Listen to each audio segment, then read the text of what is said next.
its new sister mission, ISAT-2, two projects that, until now, were separate for nearly 10 years. It's a very satisfying feeling because you do something that is meaningful and in the bigger picture, and yeah, it's very satisfying. Our search for knowledge doesn't end here. Grace Follow-On and ISAT-2, the two satellite missions that launched this year, will continue to bring in incredible data for the foreseeable future. The steady drumbeat of campaigns in the field goes on, but most of all, the people who look for answers will never stop searching. And from our perspective, it's pretty clear why. What is your favorite planet in the solar system? My favorite planet is the planet Earth. What? Earth? Really? The Earth, obviously. My favorite planet in the solar system? Earth, right? We live on it. It's a really important one. Favorite planet is Earth. Right. Yeah. Yeah. Yeah, so Why? When you look out at the other planets, they're absolutely fascinating. They've got all sorts of interesting systems going on. They've got dust storms. But then when you're on another planet, looking back at Earth, I mean, it's just incredible. Whenever you go in different places, it looks so different, so amazing. It's just, I love planet Earth. It's just a very special planet. This is our home. We've seen things far beyond the solar system. But even with all that, even the amazing things we've seen, one of the most amazing is the Earth itself. It's got to be Earth. It's got to be Earth. It's got to be here. I like the polar regions up here. Of Earth. Yeah. Sorry. It's very.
There's enough ice here in Greenland to raise sea levels by 25 feet all the way around the world.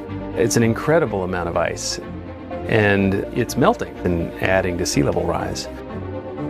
For oceans melting Greenland, what we really want to do is measure the oceans, measure the ice, and watch them change together year on year, and try and answer the question, how much are the oceans melting away the ice, as opposed to the air, which is what most people have studied so far.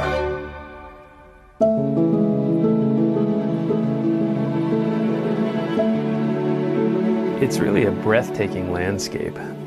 These giant mountains and canyons are all along the coast. When you look out the window, you really get a sense of just how huge these glaciers are, these gigantic rivers of ice that are draining the ice out of Greenland into the ocean. And then they reach the ocean and it gets all broken and craggy and big chunks fall off. It's incredibly dramatic. Kulasuk is just a tiny little town in southeast Greenland, and we've been launching probes out of here for the past 4 or 5 days. It's already been a fantastic year for OMG measuring the oceans. We launch them right out of this tube right over here. Open up the tube, you can look right down it and see the water passing by, or sometimes the icebergs or clouds or whatever it is we're flying over. 6, 5. We slow down a little bit and we just push these big gray cylinders out of the bottom of the plane, and they fall to the ocean and measure the temperature and salinity when they get there and radio it back to the plane. We're really trying to look at the ice and ocean all the way around Greenland. So we're dropping 250 profilers. We're going to cover the coastline all the way around. And in the spring, we map out the glaciers with a radar, also all the way around. So we're really looking at mapping all of the ocean ice interactions in Greenland as best we can with one mission.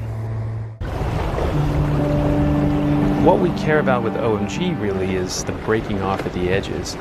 As the water eats away at the ice, then it can actually speed up that breaking off part. And when you dump more ice in the oceans, then it causes sea level rise. So OMG is really here to try and figure out how much are the oceans doing, how much is this kind of breaking off of the ice, it's called calving. How important is that relative to the melting at the surface? And more importantly, is the ocean causing some of this speed up of the calving? We think it is, but how widespread is it and how big an impact? Even the smallest iceberg looks gigantic when you're right next to it. We saw an iceberg that was grounded in the bay.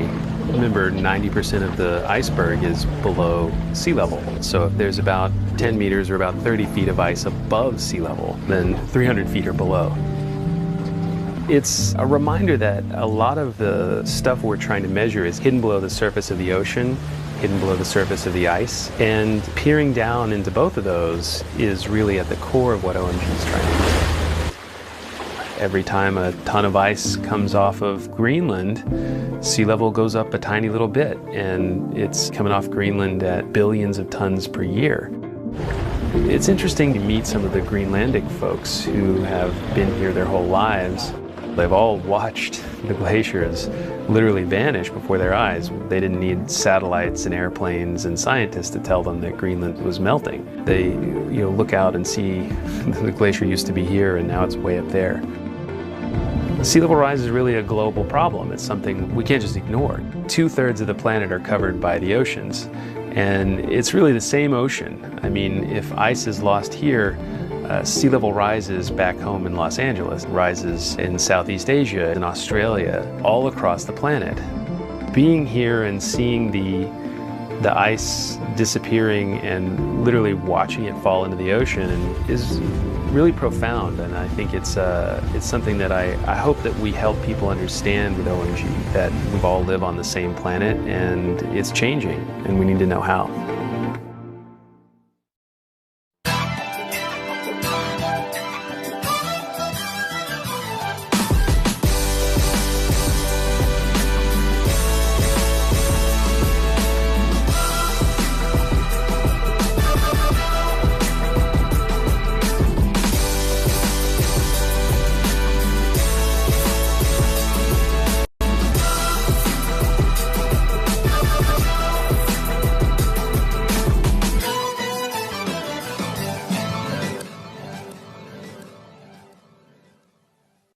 NASA has captured a new infrared image of the center of our Milky Way galaxy, revealing details that have never been seen before. Scientists have tried for many years to peer through the dense swirls of dust obscuring many of the Milky Way's fascinating features. SOFIA, NASA's telescope on an airplane, observed our galaxy's center in infrared light, which is invisible to human eyes but pierces through the dense dust. Now we can see new details in the curves surrounding the Arches cluster, the densest concentration of stars in our galaxy. Also visible is the Quintuple cluster, with stars that are 1 million times brighter than our Sun. Our galaxy's supermassive black hole takes shape with a view of the fiery-looking ring of gas surrounding it. NASA created the panorama by combining SOFIA's new crisp image with previous data from the Herschel and Spitzer space telescopes. Scientists will use the image to study previously hidden facets of our Milky Way galaxy, including how many massive stars are forming here, and to set targets for telescopes of the future like the James Webb Space Telescope.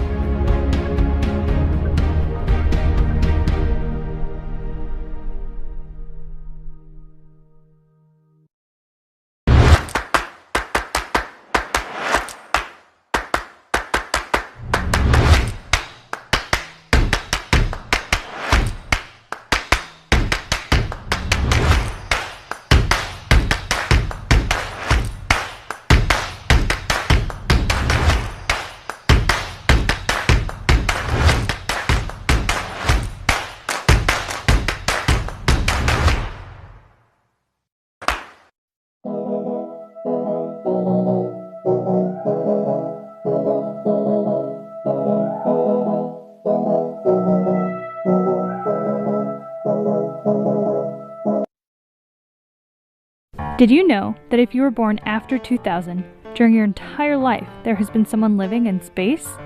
That's thanks to the International Space Station, which celebrated its 20th anniversary of continuous human habitation in 2020. You've probably heard a lot about the incredible science that happens on board the station, but the outside is actually prime real estate for all kinds of experiments and technology development too. The International Space Station is a great platform to demonstrate service and technology because it provides power, data, there's robotics in space.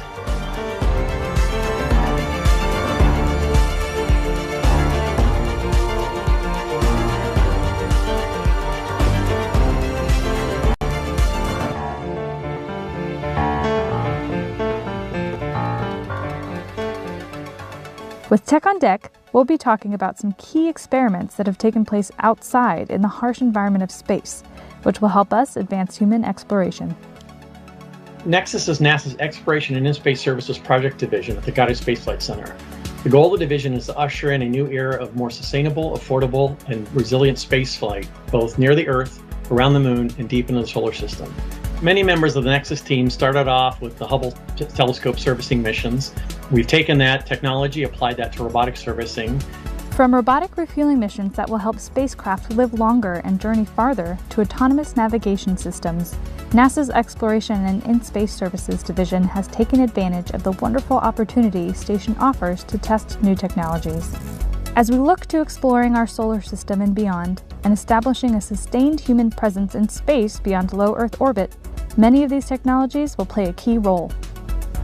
We use the robots in Space Station to demonstrate the technologies needed to enable satellite servicing in the future. We've also used the robots on Space Station to do some of the more repetitive tasks or the dangerous tasks that astronauts shouldn't be doing, like going outside the Space Station to try to look for ammonia leaks. Robots are very good at moving fine, delicate positions, moving back and forth, doing those sorts of tasks that would be challenging for humans to do. In order to live in space, astronauts will first need to reach their far-out destinations like Mars. This will require refueling and replenishment of oxygen supplies, things the robotic refueling missions worked to demonstrate on station. They will also need to be able to construct, maintain, and repair their habitats, as well as adapt to unforeseen circumstances. Because we're in space in low Earth orbit, we have lighting conditions that are representative of objects in space. And so it allows us to launch tools and modules into orbit, put them on the space station, and then use those robotic technologies and all the infrastructure that comes with the space station to mature those technologies in a way that's much, much less expensive than if we try to launch our own satellite and demonstrate those for the first time, not using the space station. For these endeavors, Nexus's work with astronaut tools, satellite servicing, and on-orbit assembly and manufacturing will do the trick.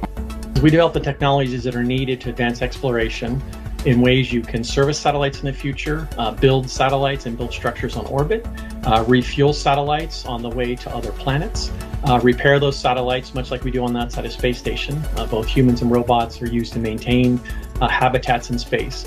We're developing technologies that can be used by NASA and others to make those a reality. The International Space Station is the perfect testing ground for technologies that will be used to propel humans farther than we've ever gone before. The station is helping us build the necessary foundation to make it possible. Outside of the International Space Station, space can be a lonely place. Most satellites are designed to live their lives alone, and we've yet to find life outside of Earth. This means that when we launch a spacecraft or satellite, for the most part it's on its own and has a limited lifespan based on when critical items like fuel run out or something breaks. You wouldn't throw away your car if it ran out of gas, and thanks to the advent of modern-day robotics, software, and computing power, we will soon be able to apply that logic to satellites.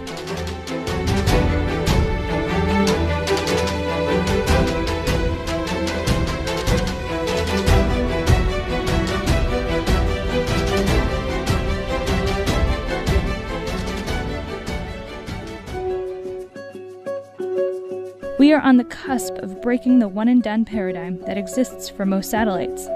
An important step in that direction is NASA's Robotic Refueling Mission, or RRM, demonstration on the International Space Station. Because refueling a satellite that was not designed to be refueled has never been done before, practice is key. With that in mind, the first 2 phases of RRM took place on station from 2011 to 2017. And tested the tools, technologies, and techniques to refuel and repair satellites in orbit. RM and RM Phase 2 were designed to demonstrate end-to-end refueling of a spacecraft, as well as the first steps of cryogenic refueling or replenishment. We wanted to use the robot on the International Space Station to be able to demonstrate the technologies and techniques to do this refueling, so we built innovative tools to bridge the gap between the robot and the payload interfaces. Consisting of a module or box affixed to the outside of station and robotic tools, the demonstrations use station's Dexter robot to operate tools and test servicing tasks such as cutting and peeling back protective thermal blankets, unscrewing caps, turning valves, transferring fluid, inspection, and intermediary steps leading up to refueling.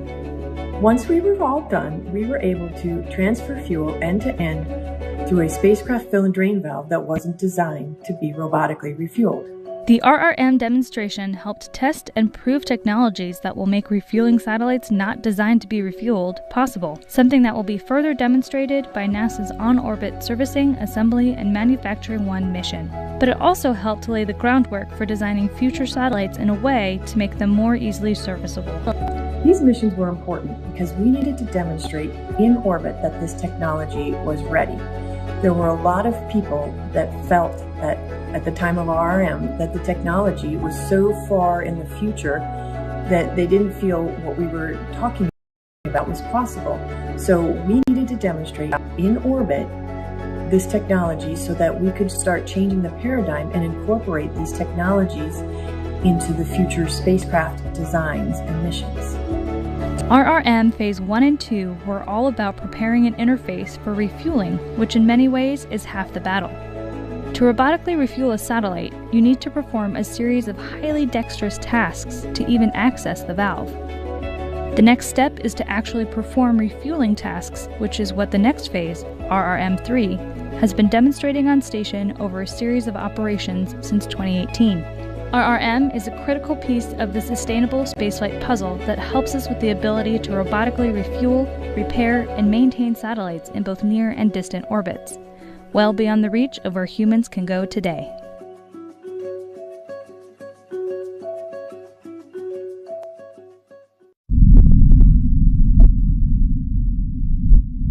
For generations, Mars has beckoned.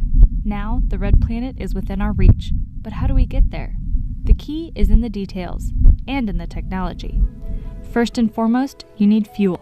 This is not only true for getting to Mars, but for any form of deep space exploration. Being able to replenish fuel on a long-duration journey means massive amounts aren't needed up front, freeing up space for other important things. Enter Robotic Refueling Mission 3, or RRM3 for short. This demonstration launched to the International Space Station in December of 2018 and has helped us develop tools and techniques needed to replenish cryogenic fluid in space.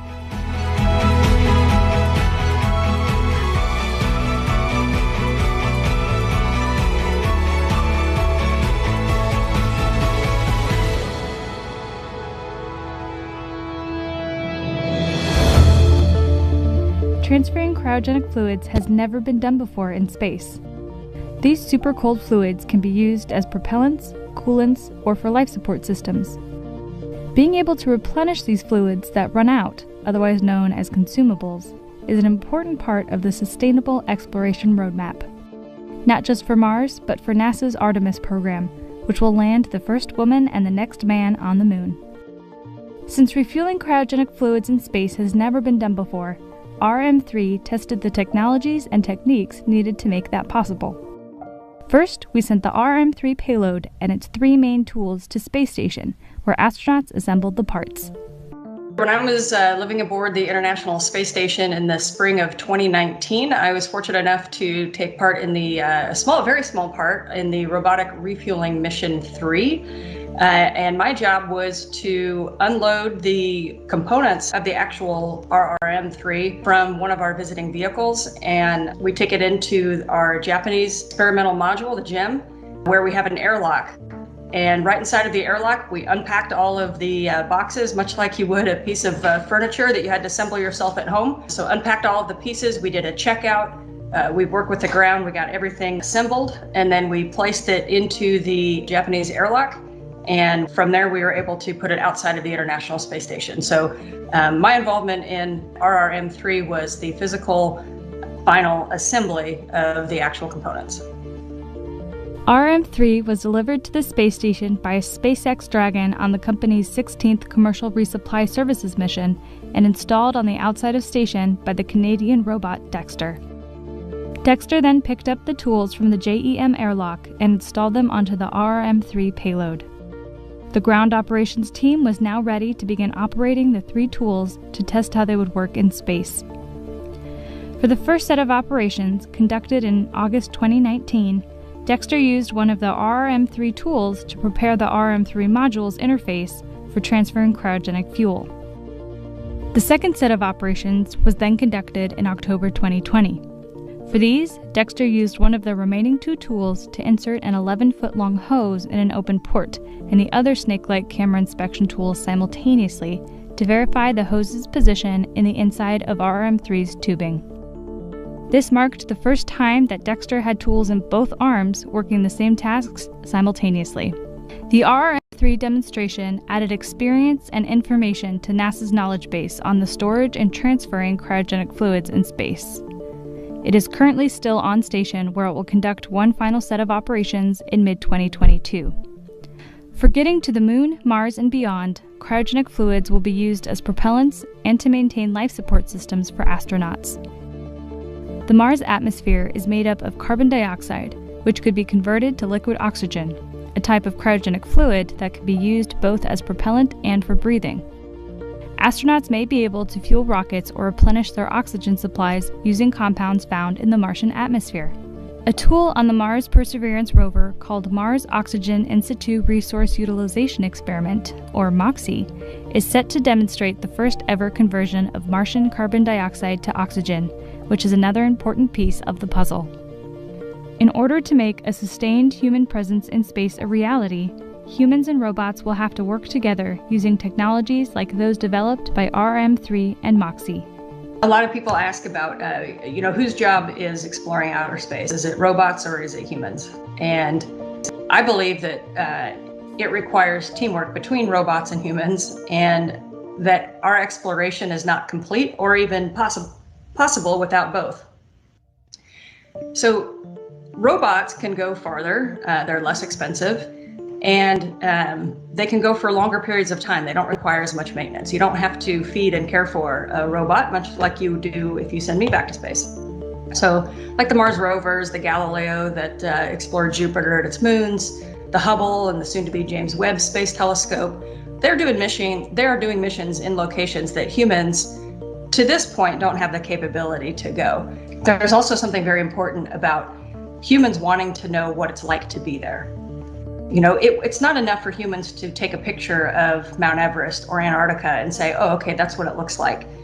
The human condition is we are born to explore. We're born to say, what if? What's just beyond what we know? And what is it like to be there? And so the human side of space exploration, first of all, it's orders of magnitude closer to Earth. We have not been able to send humans nearly as far as we've been able to send robotic probes. But they're 2 very different missions, and they serve a different type of curiosity. Mars and deep space are calling human explorers, and RM3 is a step toward helping NASA answer that call. Though it sounds complex, the idea is simple. Having the ability to refuel will allow NASA to embark on longer journeys to explore the depths of our solar system.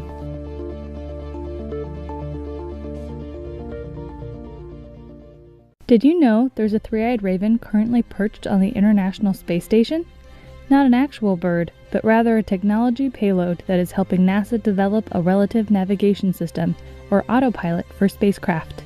Launched to station in 2017 aboard a SpaceX Dragon on the company's 10th commercial resupply services mission for NASA, and installed on the outside of ISS by station's Dexter robot, Raven is equipped with 3 distinct camera vision systems: visible, infrared, and LiDAR.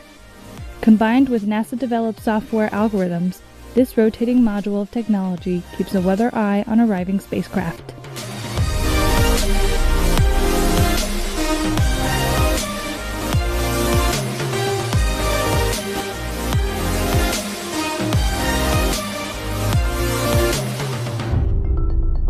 Raven's head, containing its 3 eyes, or cameras, is always on the swivel, which is made possible by its integral gimbal. Raven is an on-orbit test bed that was built to mature technologies related to relative navigation sensors and algorithms.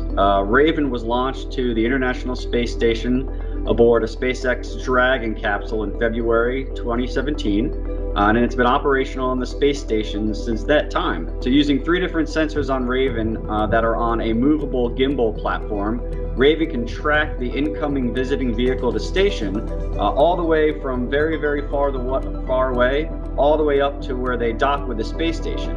So basically, at any given time, Raven can tell you where the incoming visiting vehicle is in space relative to the space station and what attitude or pointing direction it is. Raven sends the data it collects from tracking and observing incoming spacecraft to its processor or brain, called SpaceCube. This information then tells Raven how it needs to move to continue to track the spacecraft and gauge relative distance and positioning. NASA engineers have taken what they've learned from multiple Raven observations over the years to adjust and fine-tune the relative navigation system as needed, so it's ready for the upcoming on-orbit servicing, assembly, and manufacturing 1 mission, which will robotically refuel a satellite, among other things.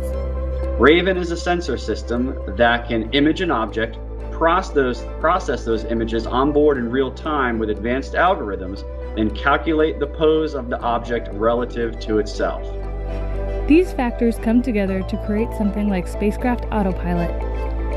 Much like a self-driving car can maintain cruise control based on the speed of the vehicle it follows, 2 free-flying spacecraft will be able to dock with one another using this technology. Though this operation is similar to the autonomous docking of visiting spacecraft to station, Raven's unique application is necessary for docking 2 satellites with the challenges of each moving and rotating in every direction during the rendezvous and docking phase.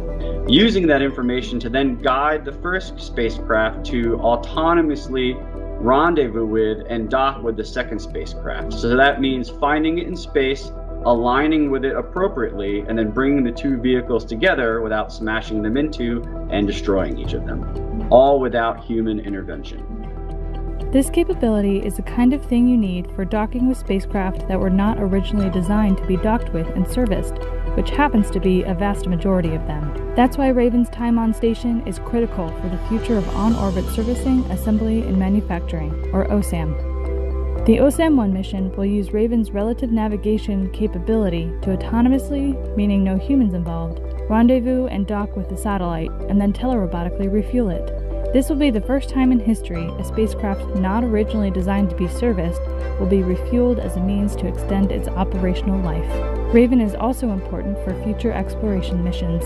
Raven's technologies can be applied to future NASA missions because if humans want to make a footprint in the solar system beyond low Earth orbit, which is where the International Space Station is located, we're going to have to rely on some form of autonomous docking technologies in the future. Whether it be an unmanned cargo vehicle meeting up in orbit around the moon, refueling tankers located in geosynchronous Earth orbit, or a return vehicle arriving on Mars in advance of a crewed landing, all of these feats will require the technology we're developing with Raven. Using its 3 eyes, Raven is looking to the moon, Mars, and beyond. Relying on highly robust autonomous systems becomes more crucial the further you move away from Earth, as the communications time increases drastically. Once you move past low Earth orbit, it becomes very impossible for humans on Earth to do these highly complex maneuvers in real time. It's more efficient to allow computers to perform these sequences autonomously without human intervention. Although Raven has successfully concluded its main mission objectives, it remains on station. Meanwhile, its team on the ground is using what they've learned to develop more never-before-seen technologies that will enable future space exploration. I started digging in that other bag. Here you go. No problem. If you need to fix something in space that wasn't designed to be fixed, it's going to take all the experience you can get. With that in mind, when the International Space Station's Alpha Magnetic Spectrometer, or AMS, needed repairs, NASA's Johnson Space Center and Goddard Space Flight Center used their joint expertise to make it happen. At Goddard, that expertise resides in NASA's Exploration and In-Space Services Division, or NEXUS, which evolved from the office that was responsible for the Hubble Space Telescope servicing missions. Key to these missions was the development of specialized tools. While you've probably heard of Hubble, you may not be as familiar with AMS, so let's start there.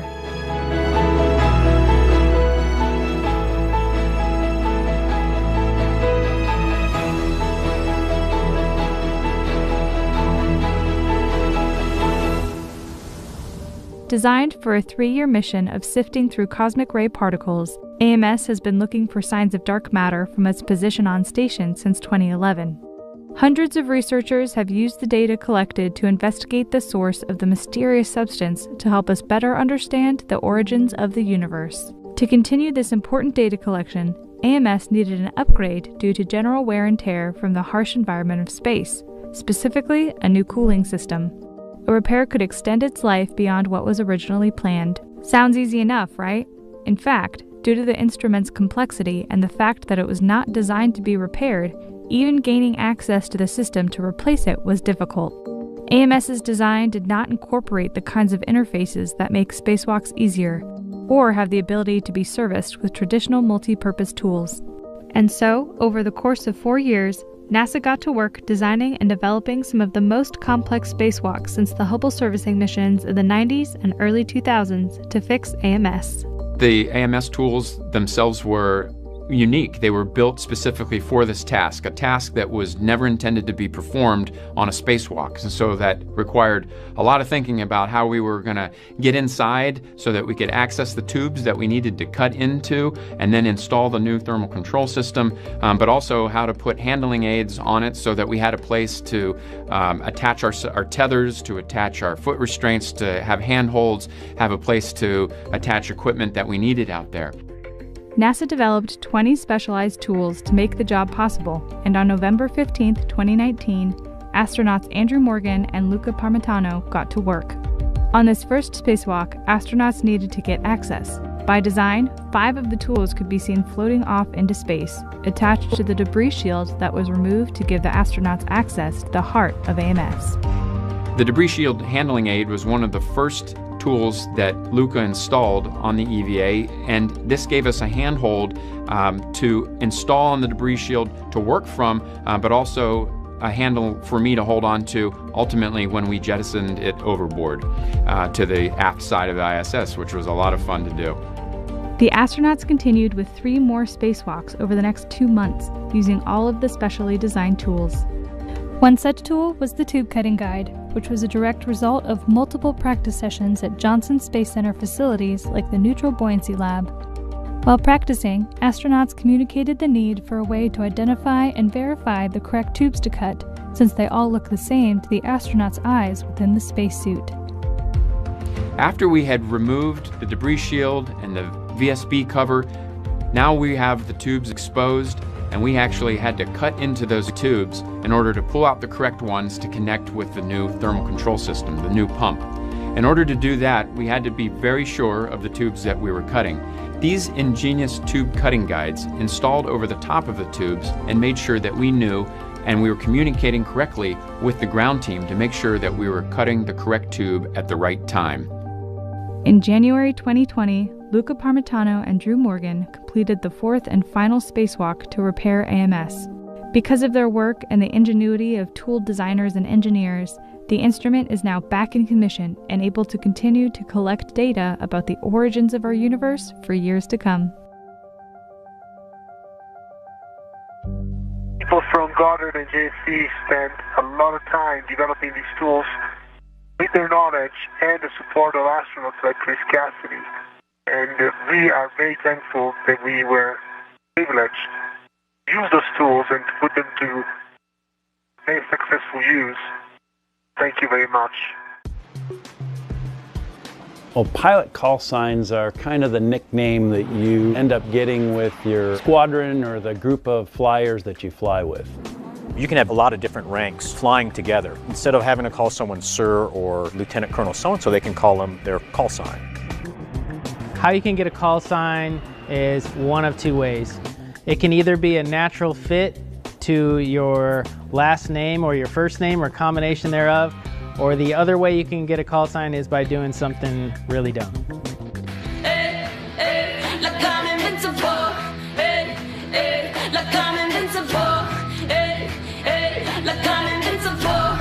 Mine have never necessarily stuck. I've had several throughout the years. One of the reasons I don't really have a call sign that sticks is because I go by my middle name and it is relatively unique unless you're in Sweden or Norway. So because of that, everybody thinks it's a call sign, but it's really my name. My call sign's Ringo. It's just basically a play on my last name of Ringelberg. It's easier than saying Ringelberg, so it's kind of one that sort of stuck with me. And it wasn't because I screwed anything up. I showed up to lead-in fighter training in the Air Force at Holloman Air Force Base, and I walked up to the duty desk to report in, and one of the instructors there took a look at my last name, got on the PA and said, all available pilots report to the duty desk. They came up with Clue, making me clueless. My call sign is Trasher. When I was a kid, that was a nickname. I got into the military and became an Air Force pilot. That nickname came back as a nickname, but it wasn't ever really earned, and I had a couple of other call signs along the way.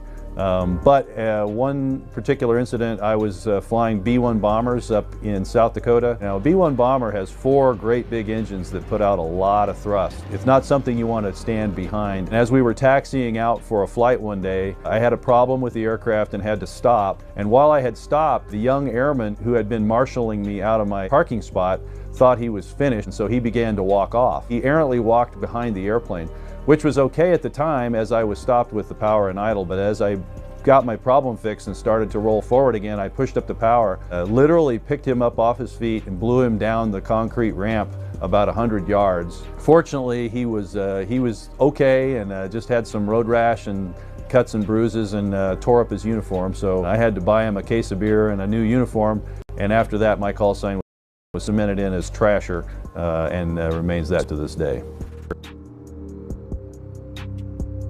My call sign is Gucci. It's not the coolest or the most macho call sign that a guy would look for, so I had no choice in it and I haven't been able to get rid of it. I was flying KC-10 tankers and I applied for the high altitude U2 program. When I arrived there, the first question that everybody had for me was, why would you leave a nice comfortable job like that, nice big airplane that has perfect air conditioning at 72 degrees, coffee makers, ovens, refrigerators, nice comfortable seat, to come put a spacesuit on and live in a cramped little capsule. So the KC-10 guys were nicknamed the Gucci Boys by the rest of the Air Force because they only went to big airports around the world, 5-star hotels, things like that, because you couldn't put that big airplane just anywhere. And so they said, hey, why would a Gucci boy want to come to this kind of lifestyle? And that's when it kind of stuck. There is, rumors out there that have run around historically that maybe I paid too much attention to my clothes or my hair or the Maserati or stuff like that, but that really has nothing to do with the call sign and the way it was awarded. So unfortunately, you get stuck with it. I'd like to have something more cool like Maverick or Sharpshooter or something, but it doesn't work that way. I got Gucci, so it's all about leather shoes and handbags, and I can't change that. I'm a brand new combat wingman in the F-15. in Japan. It's my first war exercise, so it's like day one as a brand new wingman. We're gonna take off and go fly a night mission, and right before takeoff we have to get our orders from secure radio to headquarters, and my flight lead checks me in on the secure radio, and I can't figure out how to make it work because I've never seen it before. I'm looking down at this panel that has XYZ, ABC, and I don't know what to do. There's no on-off button, so I do my best and am not on the radio frequency. He gets the orders for us. We take off together, fly our flight, come back in and land. Once again, I have a few moments to look down at this radio. I still can't get it to work, so once again, I'm not on the radio with him, with headquarters. My flight lead saved that story until it was my naming night, and because that radio is called a KY58, they said, KY, Jelly is your call sign, so I earned it that day for being dumb.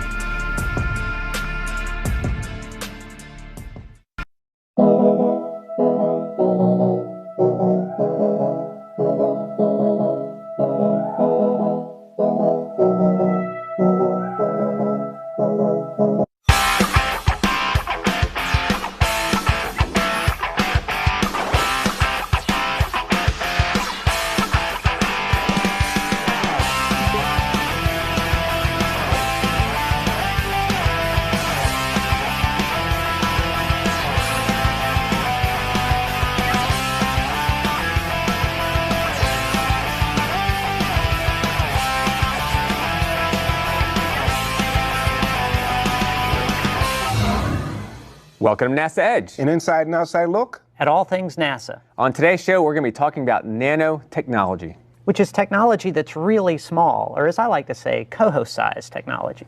Well, I think it's a little bit smaller than cohos. Maybe like the G.I. Joe with the Kung Fu grip, or maybe Ant-Man size small. All right, Ant-Man I'll buy, but it's probably even smaller than that. Probably deeply embedded in wearables for Ant-Man. Well, you know, in today's show, we're going to be looking at nanosensors, nanowires, nanotubes, and composite overwrap pressure vessels. Or COPVs. Yeah, which is really what's interesting to me about the technology. It's not a single technology with a single use. It's a technology that's being applied all across industry in a lot of different areas, and even across NASA.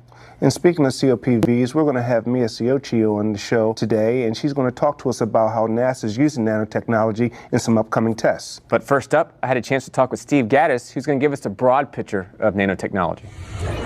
We're here with Steve Gaddis, the manager for the Game Changing Development Program Office.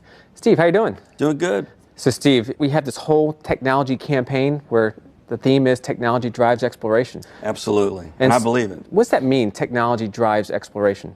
It means if you want to do these cool things that we haven't done before, we have to develop the technologies to go do them. We can't simply just keep doing what we've already done in the past, right? We've done some cool things, but we want new missions. We want to go farther than we've been. We want to drill down. We want to bring things back. So we need these new technologies. Now with Game Changing, you're sort of a subset of the Space Technology Mission Directorate at NASA headquarters. And so what's the focus on Game Changing as opposed to the other technology subprograms? We're the disruptive program. We're the DARPA-like program out of the 9. However, all the programs, they're looking for revolutionary and incremental developments in technology.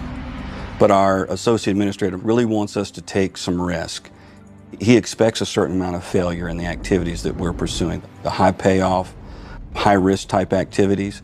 And so he'd like to see the risk take place with us instead of maybe in some of our sister programs where we're demonstrating on orbit, or we're demonstrating on the International Space Station, or we're demonstrating on a ride with another government agency or the commercial crew type folks. So when you talk about specific technologies in your program, are you taking programs from scratch, or are you getting programs from another group that have already been through a certain, mature process? So it's a mixed bag. Some things we generate from scratch. However, what we like to see them get to a TRL, technology readiness level, of around 2 or 3 before we pick them up. And in many cases, someone's done the basic research, whether it's industry or whether it's a university or whether it's some of our research centers. They've proved the concept. Getting from 3 to a TRL 6 or 7 is really where the challenge is, and that's where GCD fits, that mid-TRL range. Now, when we talk about TRL, we're looking at a scale from 1 to 9. 1 to 9. 9 meaning it's flown in space multiple times, heritage. 6 or 7 means it's going to be demonstrated, or it was demonstrated, in a relevant environment such as space. And in your TRL range, it won't fly in space, but it'll be tested here on Earth. It depends, but that's primarily the focus. We do TRL 3 to 5 and 6, and 5 is a near relevant environment, could be a suborbital environment, but several things that we do also go on to station, right? So that's obviously in orbit, it's in space as well. So a small part of our portfolio does make it to space. Now, what are some technologies in your portfolio? Man, there's some really cool things. Some of which are far out, some are a little closer home. We're looking at wearable technologies, and that would be like in the old Star Trek days, you know, when someone's got the comm on their shirt and they hit the comm and they can communicate. Others, it's relaying information back and forth. The astronauts need things like that. And we've been working on something called an exoskeleton. And essentially what this began to do was just provide exercise for the astronauts, right? And you know, they got to take all that equipment up there. It takes space, volume, power, etc. But if we can take this one it compacts, it stores very nicely, and it can give them that resistance exercise. But then the reverse of that is if they had to be in a situation where they needed a little extra horsepower, right, it could give them that as well. That's been a spin-off to the Veterans Administration, helping wounded warriors get back into action. We're developing new robots, humanoid robots. Then, in a particular area that's of interest to me is nanotechnology, which is just a blossoming field. They're making almost daily discoveries with nanotechnology. They'll take these carbon nanotubes, they'll mix them with a fluid, and then this fluid will end up with a new characteristic that they can apply to something. So we're looking at making materials out of these nanomaterials. We call them nanocomposites. And if we think composites themselves reduce mass and cost, this takes it another order of magnitude. So we're very interested in it. We're looking at nanosensors, very small sensors that you can put on something that can track your blood chemistry and report that out. Also, sensors that can be weaved into something that you can't even tell it's in the material because it's a nano-type sensor. We're looking at a COPV, which is a carbon overwrap pressure vessel, right? So it's a tank, and we'll take this nanomaterial and we'll wrap it over this aluminum inner structure. To strengthen it? Or? Yeah, to strengthen it. And it also reduces the weight because it doesn't all have to be aluminum. We've got one of those that's going to be flown on the sounding rocket next year. We're very excited about it. We're also looking at nanowires. We just set a world record with a nanowire with the most electrical conductivity ever demonstrated to date. That's amazing. I mean, it is amazing. It's groundbreaking. It's game-changing. It's game-changing. That's right. It really is. So we're looking at the nanowires. We're looking at the nanosensors. We're pursuing the nanocomposites. Really cutting-edge, cool technology. Lots of things like that. You know, Steve, he's a real game changer. He did a great job giving us an overview of how NASA uses nanotechnology. You know, one day I'd like to see how nanosensors will work in things like watches and phones. Well, you've come to the right place because we had a chance to sit down with two important people who are using the cell phone and nanosensors. Yeah, we had a chance to talk with Maya and Jessica about how NASA is incorporating this technology into cell phones and using them in different ways. But what I'm really curious is, can we really understand just how small this technology is to do just that? May I understand nano is small. So with nanosensors, I'm assuming you're dealing with really small sensors. But what exactly are nanosensors doing? Yeah, nanosensors are a product of nanoscience and nanotechnology. When materials go to that small scale, their properties are fundamentally different from bulk materials. So scientists all around the world, have been working very hard trying to take advantage of this difference in properties between the bulk scale and the nanoscale and trying to make useful things, which are devices, systems and architectures, materials for a wide variety of applications, touching upon every economic sector, which is electronics, computing, materials, manufacturing, health, medicine, national security, transportation, energy storage. And I don't want to leave out space exploration. I was going to say, that's a lot of stuff anyway. Yeah. You mentioned space exploration, so I'm wondering, how are nanosensors being used by NASA? The nanosensors are being developed to replace bulky instruments NASA has been using no matter what you want to measure, whether you want to measure a composition of a gas or a vapor, or you want to measure radiation, historically we have always taken bulky instruments. And remember, every pound of anything that we lift to near Earth orbit, it costs us about $10,000 a pound. The same 1 pound of anything would cost roughly about $100,000 a pound, for Mars and other missions.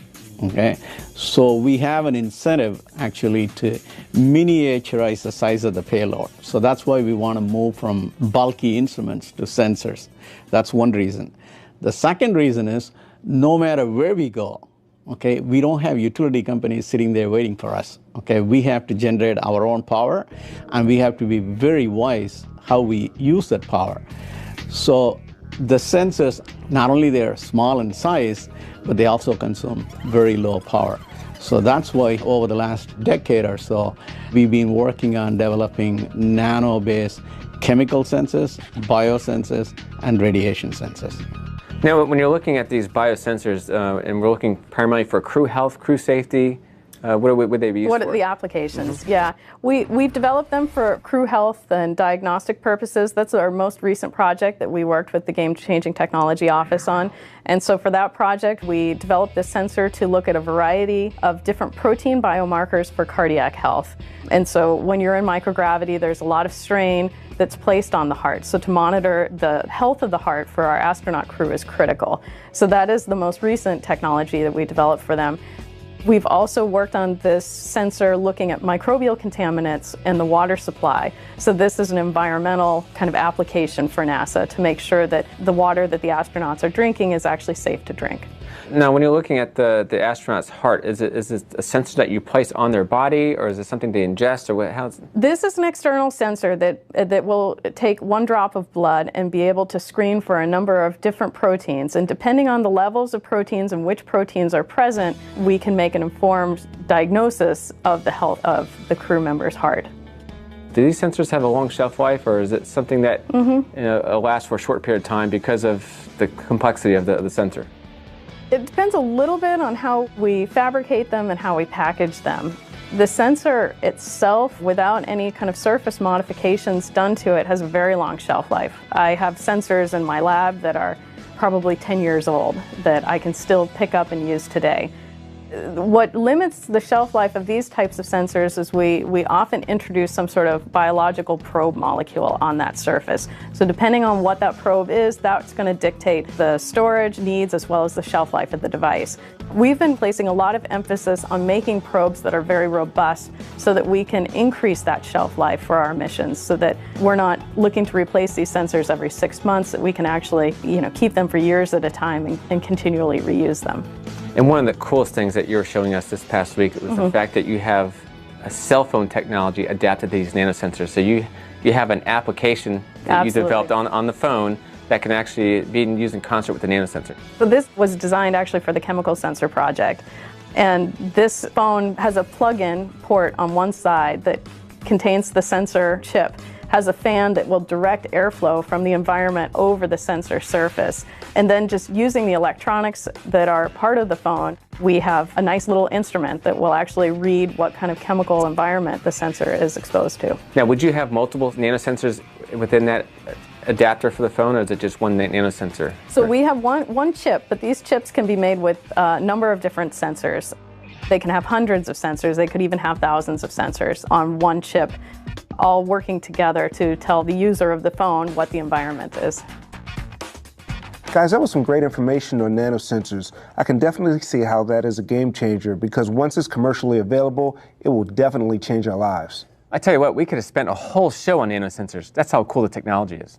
That's right, Chris, but we're only scratching the surface at looking at this technology. I had a chance to sit down with Jim Geyer, and he explained how NASA is using nanotechnology to develop better, stronger wires. Let's check it out. Jim, I understand that you're working with carbon nanotubes as a potential replacement for conventional wiring, but I didn't know wiring needed an upgrade. What exactly are you doing to improve wires? Well, I don't think a lot of people understand that wiring really is a takes up a large amount of the mass in current spacecraft and aircraft. Like a 747 has nearly 2 tons of wiring in it, and the space shuttle had almost 300 miles of wire. This is a lot of weight, and so conventional wiring with copper, it turns out, is very heavy. Copper is dense, and it's also not very strong. And so we're looking for a way to have a better mechanical properties, actually, than conventional wires have. So these carbon nanotubes, when you make a wire out of them, how do they perform in terms of strength? They're much stronger, they're more thermally conductive, so you don't get hot spots and so on. They're very flexible. They're actually much more flexible than copper, and they don't fatigue. Fatigue is when you get a breakage from moving back and forth. That's how I break wire, intentionally sometimes. Exactly. And in fact, they ran tests, and they were not able to run enough cycles to actually break these carbon nanotube wires. They finally had to give up and go on to the next test. Okay, so the carbon nanotubes are stronger and they're lighter. How do they perform in terms of conductivity? Well, conductivity is the issue. It turns out that carbon nanotubes, while theoretically have a very, very high conductivity, to use them practically, you have to make these bundles, because an actual carbon nanotube is less than microscopic. And so to use them, we have to actually bundle them together. And when you bundle them together, you lose a lot of that conductivity. And that's principally where your work is then. You're going to solve this conductivity problem. That's our goal. Okay. Right. What we're doing is we are chemically altering the carbon nanotubes. We're doing a process called intercalation, which means to insert. And we are inserting halogen atoms. These are bromine, chlorine, iodine, in between the bundles. And when we do that, it makes the bundles actually much more conductive. And so what we're trying to do is get to the place where our conductivity is high enough that we can run these as electrical conductors. They're not going to be as conductive as copper, but because the wiring in aircraft and spacecraft is not limited by the conductivity, but by the strength, we're going to be able to save a tremendous amount of weight. We're in the early stages of our research, but we've already developed carbon nanotube wires that have a specific conductivity. That's a conductivity per gram equal to copper. Well, solution, problem solved. That's great. No, that's a good step, right? It's a good step, but it's not the only step. Okay. Because right now we're working with very, very tiny amounts. I mean, milligrams of material, and we're going to have to work with kilograms of materials. And so we have both the process of our partners who actually make these fibers have to scale up so that they can make large quantities, and we have to scale up our chemical processes so that we can modify them. Okay, so scaling up is actually the big challenge. It is. Okay, see, for a second I thought if I understood this properly, I'd understand how Peter Parker could shoot web.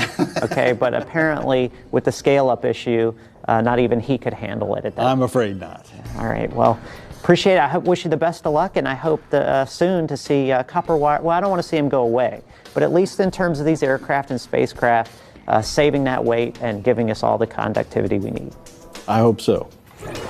It's interesting to see how NASA, as they improve on a technology, just how complex the process becomes. And I never would have thought about it, but creating nanowire is actually a groundbreaking or game-changing technology. Yeah, and that's a cool area of research that Jim's working on. But another area that NASA's looking at is carbon nanotubes and overwrap pressure vessels. So what they want to do is they want to take a COPV, or a composite overwrap pressure vessel, and spin it with carbon nanotubes. And those carbon nanotube composites are, as you said, very difficult to work with. So NASA is actually looking at a couple different approaches. And I had an opportunity to look real closely at least one of those approaches. Let's check it out. We're here with Aslan Biagi, who's the project manager for nanotechnology. So Aslan, tell us about what you're doing with nanotechnology. Our goal is to actually use the nanotechnology and make lighter, materials so that we can reduce weight on the vehicles and launch vehicles. And I understand you have a big flight test that you're moving toward. Yes, so our carbon nanotube reinforcement composites that we're developing in the nanotechnology project will later be a vessel which will be launched on a sounding rocket. Haven't we launched like composite overwrap vessels before? What's unique about this one? So COPVs have been on NASA for a long time. The only difference here is that we're using carbon nanotubes instead of carbon fibers, which is the typical material that we use for the COPVs. Now we're transitioning into carbon nanotubes, and that's actually making the material 2 times stronger than carbon fiber and also lighter. And that's the game-changing part of it. Tiffany, how do you guys prepare for a carbon overwrap pressure vessel test? So we start off by taking the tensile strength of ring specimens, where we have an aluminum ring and they're overwrapped with a carbon nanotube yarn and resin and a composite structure. And the reason why we do this is to help us predict the load at where our composite overwrap material is failing. So the rings are speckle painted for digital imaging correlation, so we can better determine how and where the failure occurs. So you guys actually plan in these tests to actually break the rings? Yes, we test the bare aluminum rings first so we can get a baseline value of the load where the aluminum ring is failing, and then from there we can subtract the failure from the composite overwrap material from the baseline so that we can know the tensile strength of the overwrap material itself. Have you done actually any tests? Do you know how successful or how strong this overwrap is going to be? Yes, right now the first layer of material that we're putting onto the rings fell at about close to 600 pounds of force from that small overwrap material. The overwrap material that we're testing is only about 0.36 inches wide. Nice. Mm-hmm. So you do test on rings as well as full tanks, is that correct? Yes, the tanks are the end goal, but for everything that we're doing right now is for the ring test to prepare for the ultimate burst test, and that's actually when the tanks will be wound with this particular type of material. You use that word burst specifically because you really want to pressurize the tank to the point of failure, which creates a burst. Yes, correct. Yeah. I hope you're successful bursting the tank. Thank you. We hope that there's not going to be a really large knockdown in properties compared to carbon fiber composites. This technology at this level is still in the premature stages. We're just trying to help do as much research as possible on these preliminary tests so that we can further advance this technology and get it to the area where carbon fiber composites are currently. So John, Tiffany gets a lot of data from these tests. How are you using that data to prepare for the upcoming flight test? Well, what we've done is made sure that we've interacted with Wallop's sounding rocket experts to make sure that we capture the entire flight environment and all the design requirements for our COPV and bring those into the laboratory and have Tiffany duplicate the critical environments that the material has to operate in. This gives me data that I then use to size or dimension the COPV, determine how much nanocomposite is actually applied to meet the performance and safety requirements that Wallops has for their sounding rocket flight. We consider the vibration environments and the temperatures that a COPV will see and make sure that all the forces and loads that are applied to the COPV are accounted for in our design. How will an improved technology, this game-changing technology, help future missions? Well, we know that the carbon nanotube is one of the most strong and stiff materials known to man. If we can get that material into an engineering application, we could probably make much lighter spaceflight hardware than what we're doing right now. By adding this small nanotube wrap, we could easily increase the strength of the tank by a factor of 2, with only increasing the weight of the tank by perhaps 10%. So that's an enormous gain in strength. We're back to continue our discussion on the processes to wrap the pressure vessels. We just saw one. May you tell us about another? Okay, so what we've done here is taken a spool of carbon nanotube yarn And instead of processing it in a large machine, we took the critical steps that we use in a large machine and downscaled the equipment.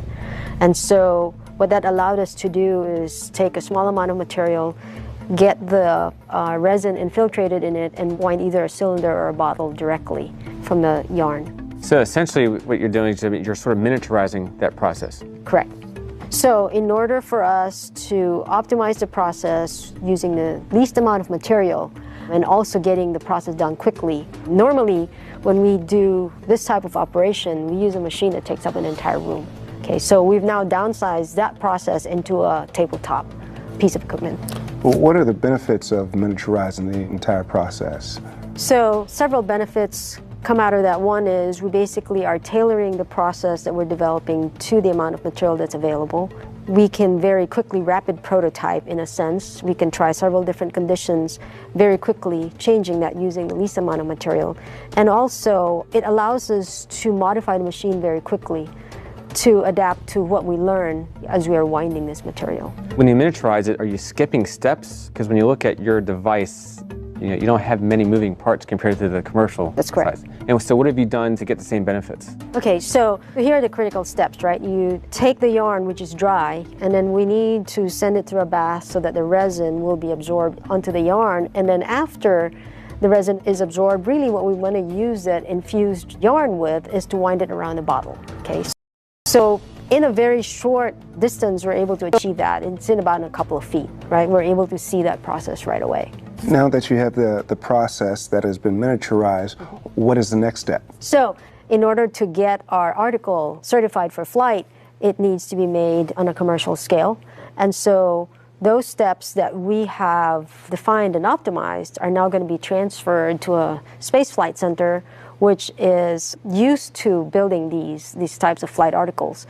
And those basic steps are basically now being adapted back to a commercial machine. And then from there, that pressure vessel will be transferred to the flight facility where it will be launched on the sounding rocket in 2016.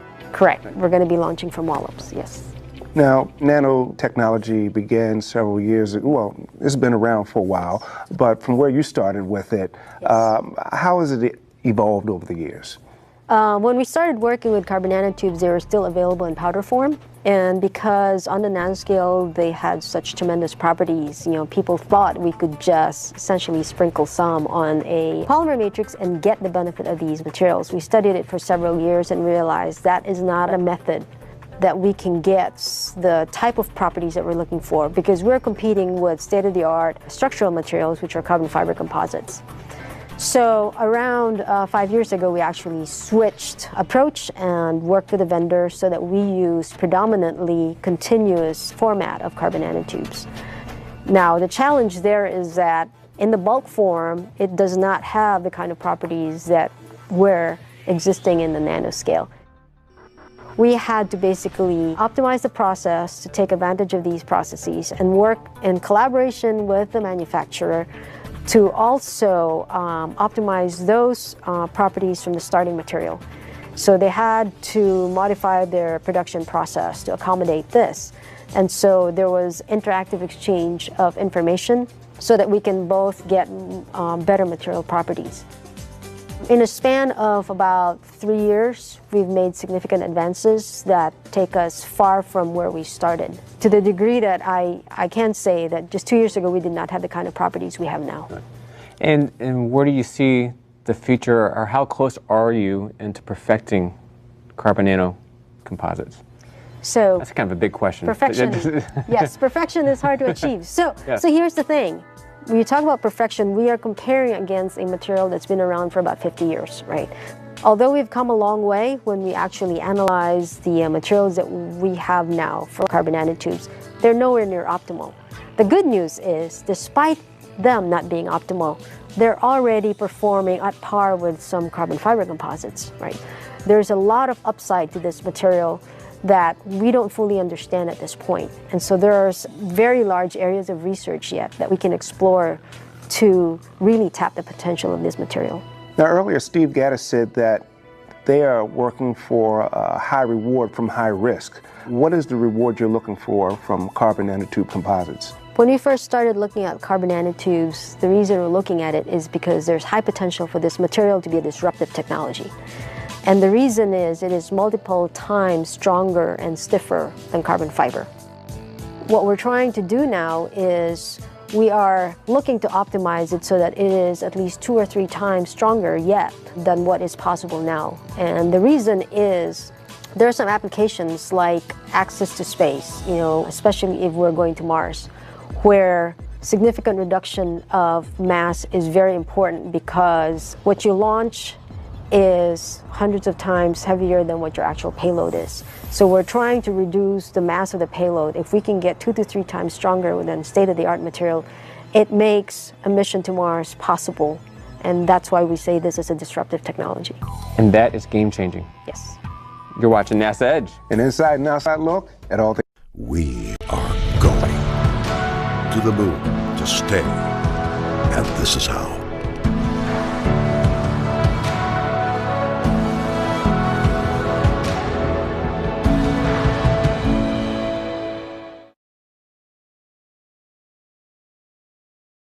Hey, you're watching NASA TV, on the air and online every day, on this planet and beyond. We are going to the moon to stay. And this is how.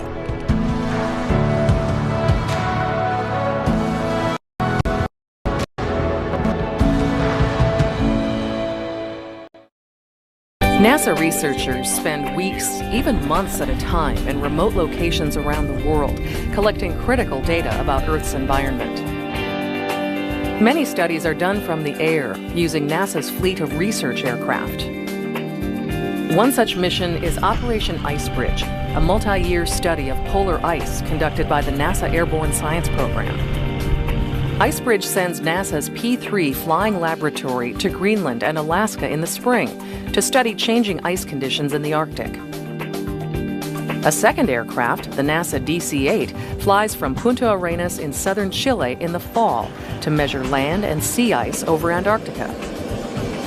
It takes months of planning to execute a major international mission like Icebridge. Diplomatic clearances, configuring the aircraft with scientific instruments, and finding facilities that can support the people and the airplane itself are just some of the preparations needed for Icebridge to meet its mission requirements and goals. To deploy to someplace like Chile, we plan a good 6 months before the mission to bring everything together so that once you arrive here, we're ready to execute missions on a daily basis. Typically a mission director, a mission manager, program manager, we get called different names. We'll do the site surveys for the location, liaisoning with the government, of the host government to the host airport. That's the real legwork that's done prior, is coming out and making sure that they can house and feed us and take care of the people in the hotels. You name it. There's a lot of little tiny details that can't be overstated. The biggest logistical challenge for the project as a whole is to set up all of the lab space and the facilities so that the scientists can process their data and make their decisions about which project. Logistics is huge for something like this because we have to make sure we can all support the people in the field as well as the aircraft. So we think a lot about aircraft spares and then little details about the support equipment for the airplane. Usually on every deployment we're going somewhere, there's at least a group that goes out and scopes it out. A lot of it's done like while we're working other missions. And they will talk with the airfield, set up and tell them what we're going to be doing. And then as they're communicating back with us with what capabilities the airfield has to support us, that way we know what to ship. For a deployment more than 6,000 miles away in the southern hemisphere, the maintenance crew needs to carry an extensive payload to maintain the DC-8 on site and keep the mission on schedule. No, we put them right on the side there. More than 13,000 pounds of cargo are packed on the DC-8. Everything from spare tires, parts, and tools to basic comforts of home for the near-daily 11-hour research flights over Antarctica. On a deployment like this, we bring the equipment with us, and we also ship a lot of other things by sea in a big container so that we can keep the airplane moving. It'll come back from a mission. If there's anything wrong that needs to be repaired before the next flight, we have the maintenance crew to support it during the night and get it ready for a mission the following day.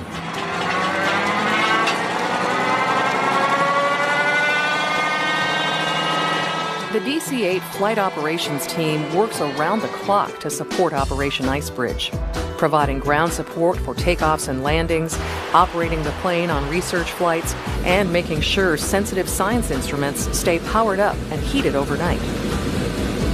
The airfield is staffed 24 hours a day. We have a makeup of about 28 people supporting the flight operations down here, and that consists of the pilots, flight engineers, navigators, mission directors, and then the maintenance crew that's split between mechanics and avionics technicians. The maintenance team often works on tight deadlines to prepare the aircraft for its next deployment. Just 10 days after removing one set of science instruments from a previous mission, the DC-8 is reconfigured for Icebridge. In 3 weeks' time, the plane is transformed into a working science laboratory with a suite of radar and laser instruments and cameras installed throughout the cabin, cargo pit, and fuselage. Yeah, the unique thing about the DC-8 is that it was modified to accept, at this point, we've got about 100 different instruments that have been integrated into this airframe. And so part of the modifications that were done early on was to make the airplane as versatile as possible. So if you were to look through the airframe, you'd see cutouts in both the bottom of the aircraft and the upper side of the aircraft. And a number of the windows were modified to carry structural loads of instruments being installed as well. So we can look in pretty much every direction there is outside this airplane as we're traveling through the sky.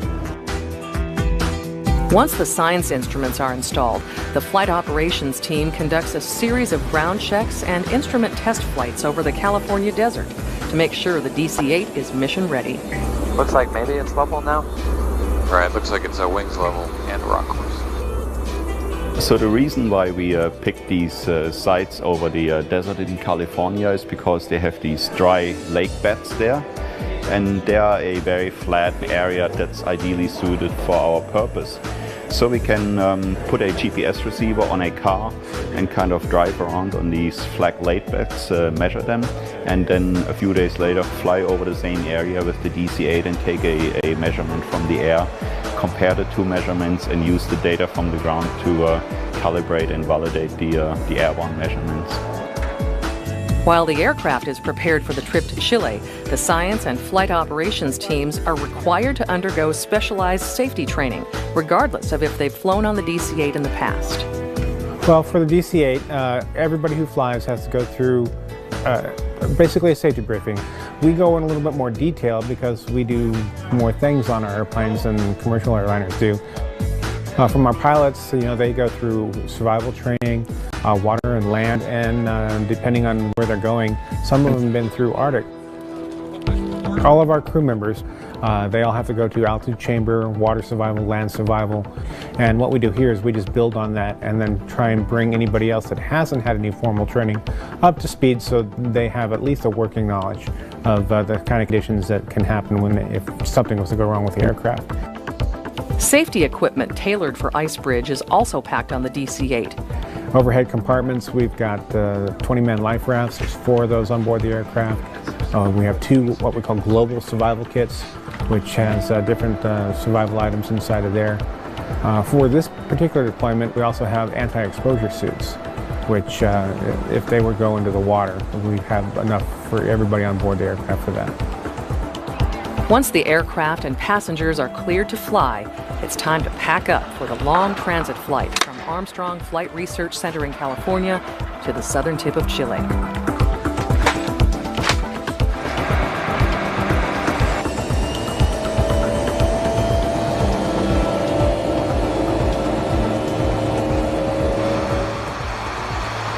The exhausted team gets an opportunity to rest on the overnight journey to Santiago, where a second flight crew is on standby to complete the journey to Punta Arenas. To get to this part of the globe, it's about 14 hours of flying. We had pre-deployed a crew to Santiago to join the flight at that point so that the crew that flew all night could then step out of the cockpit and rest. And that allowed us to continue on that next day down to Punta Arenas, Chile, without having to stop overnight.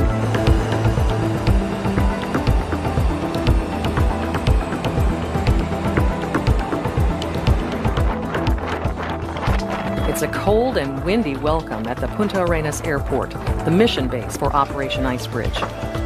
The scientists and flight crew will call this place home until the end of November. We are setting up base stations here at the airport that record the GPS data for various instruments. We are talking to people in the weather office, at the tower, the air traffic controllers, and that typically takes about a day, getting everybody settled in here and preparing everything for the first science flight. With 2 complete flight crews available, as much data as possible over Antarctica.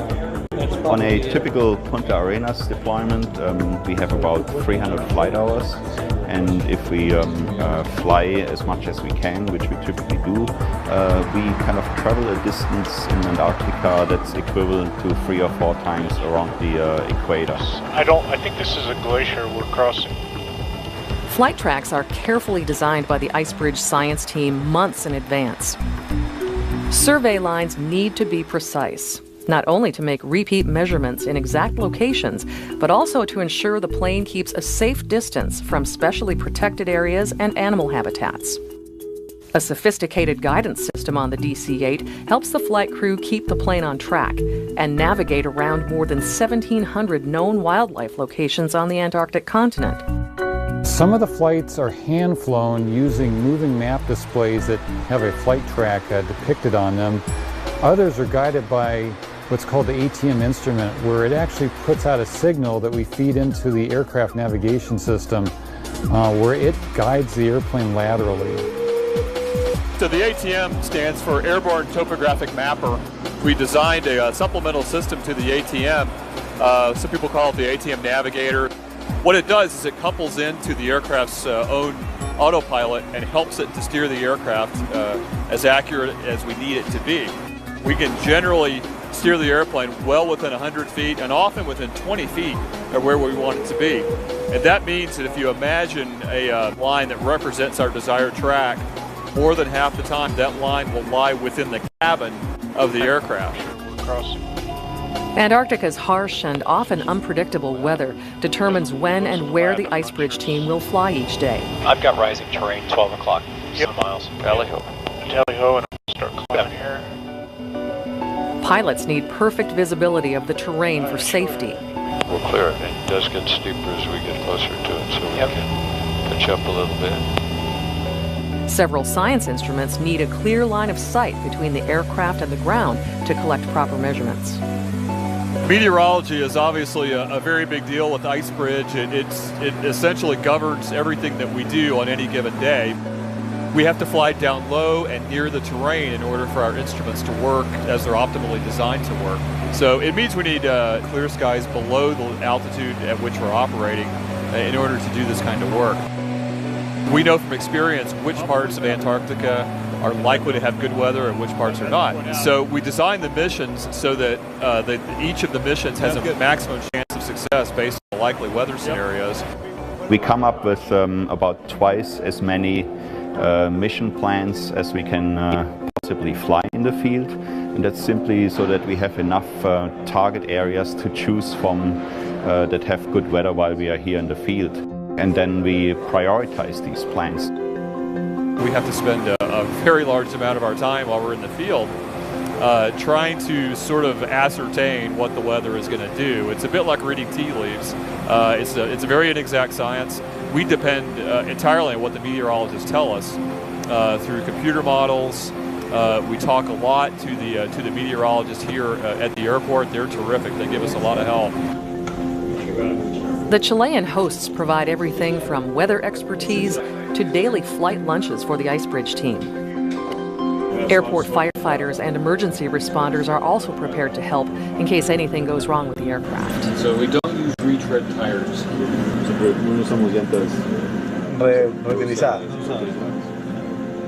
The DC-8 is not your typical airplane. Structural enhancements, new engines, and cutting-edge data systems make the aircraft a versatile, long-endurance platform for Earth science research.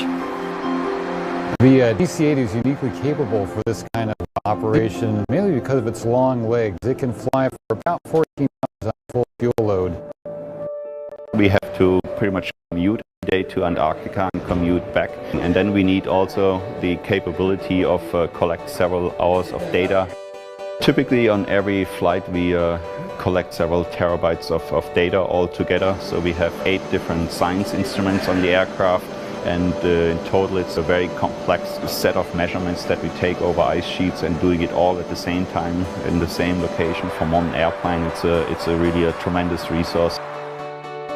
It is amazing that a large airplane that was designed originally to be an airliner could be so diverse, but by its design, a lot of the requirements NASA had set for the type of science studies they wanted to execute using an airplane to support. This particular airplane was built in 1969, but many of the systems have been upgraded over the years to keep up with current technology. For instance, the airplane has a satellite communication system on it, which something like that didn't exist when it was originally built. So what's nice about that is we can move data real time during the flights off the airplane to people anywhere in the world via the satellite system and then the internet, and they can send us information real time as well. We can X-chat, it's like texting back and forth to each other. We can send photographs, we can send technical data. You don't have to actually be on the flight to participate. My view of this airplane is that it's the ideal airplane for the kind of mission we use it for, because it's built very strong, and in the old days when these were being designed and built, the airplanes were overbuilt to be on the safe side. We have a nickname for it. It's a DC-8, and the DC stands for Douglas Cable Car, because unlike the modern airplanes that use electronics and hydraulics to control the airplane in flight, this airplane is controlled with cables. So we do hurricane research, we fly through hurricanes, and we do a lot of different types of scientific research, and the airplane can take a lot of damage to other modern airplanes, and this airplane still flies fine. It's like an old truck, solid and almost indestructible. A wall of stickers at the mission director's console tells the story of the many missions the DC-8 has flown since it went into NASA service in 1987. This aircraft and many others operated by the NASA Airborne Science Program fly thousands of hours every year all over the world to support a variety of Earth science research missions. It takes careful coordination and detailed planning behind the scenes to make these missions possible and to gain a better understanding of how our planet is changing.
A commercial mission returning cargo from the space station, the first space station spacewalk of the year, and observing a massive volcanic eruption from space.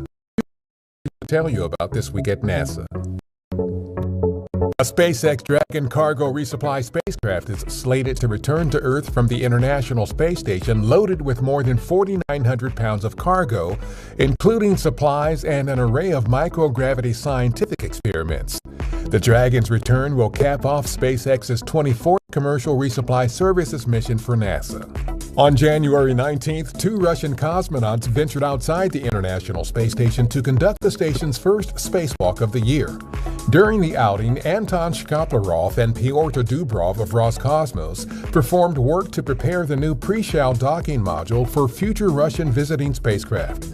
The first docking to pre-shell is targeted for March, with the arrival of 3 cosmonauts aboard a Soyuz spacecraft.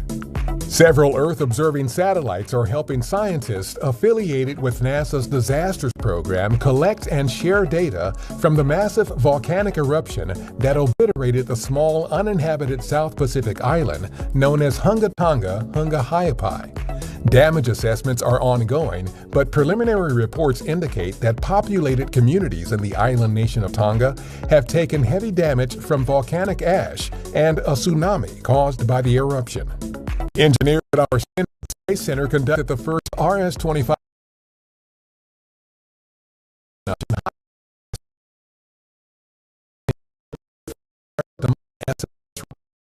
future deep space missions, including this year's uncrewed Artemis mission around the moon. This was the second overall test in the current test series, which began in mid-December. Each test provides valuable data that can be used to help develop the engines. The team assembling our X-59 quiet supersonic technology is making great progress with the developmental X-plane. The crew successfully added the tail, attached and tested out the positioning of the nose, performed a system check of the ejection seat, and moved the X-59's GEF-414 engine to facilitate a 3D engine scan. This scan helps engineers better understand the F-414's fit in the engine bay. The X-59 is being built to conduct research aimed at reducing the loudness of sonic booms that can occur during supersonic flight. That's what's up this week at NASA. For more on these and other stories, follow us on the web at nasa.gov/twan.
Flashing across California desert skies, the airplanes you see here are writing the chapters in the story of man-made flight. There she goes. This is my first opportunity to greet you as Deputy Administrator of the National Aeronautics and Space Administration. Together, you and I must make our new agency the most unusual place. An organization that can challenge conventional wisdom. We can engineer anything we can write the requirements for. We're going to make your idea work. This particular idea is quite disruptive. A typical flight, of course, starts under the wing of the B-52 mothership. This sleek, high-speed machine would have made Rube Goldberg proud. The manner in which we fly re-entry from space on the space shuttle was pioneered on the X-15. The X-31 pretty much wrote the book on thrust vectoring, along with its sister program, the F-18 HAR. And the observation of an occultation is one of the more challenging missions that Sophia can do.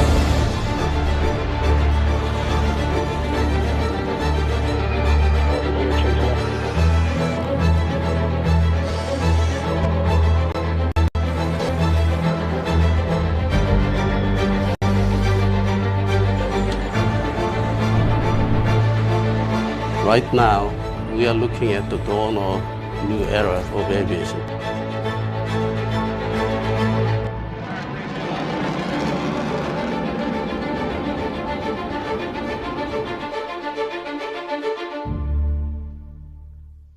Most early inventors thought that flight control can be achieved by a pilot simply shifting his weight back and forth. The Wrights, on the other hand, knew that controlling the plane would be the key to successful flight.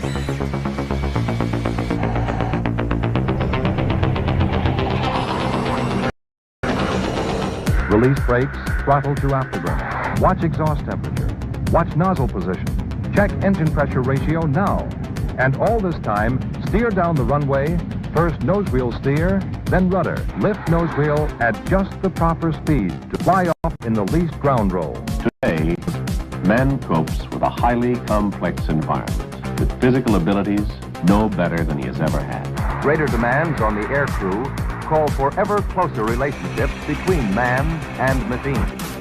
Until now, all flyers have used the force of their muscles multiplied by gears and tail surfaces. Your landing gear and flaps are operated hydraulically. It's about 45 pounds of force to get that stick to move. It's a very athletic endeavor. An advanced flight control system called the Digital Fly-by-Wire System has been installed by the Flight Research Center in a modified F-8 jet aircraft. The pilot of this experimental aircraft need only indicate the desired flight path to a computer, which then calculates and actually executes the control changes needed to stay on course. The heart of the control system is a digital computer and an inertial measuring unit that were developed for the flight control system of the Apollo lunar module. Use of this kind of control system could make air travel of the future, reducing aircraft vibrations caused by turbulent air through automatic response from the computer to the aircraft controls.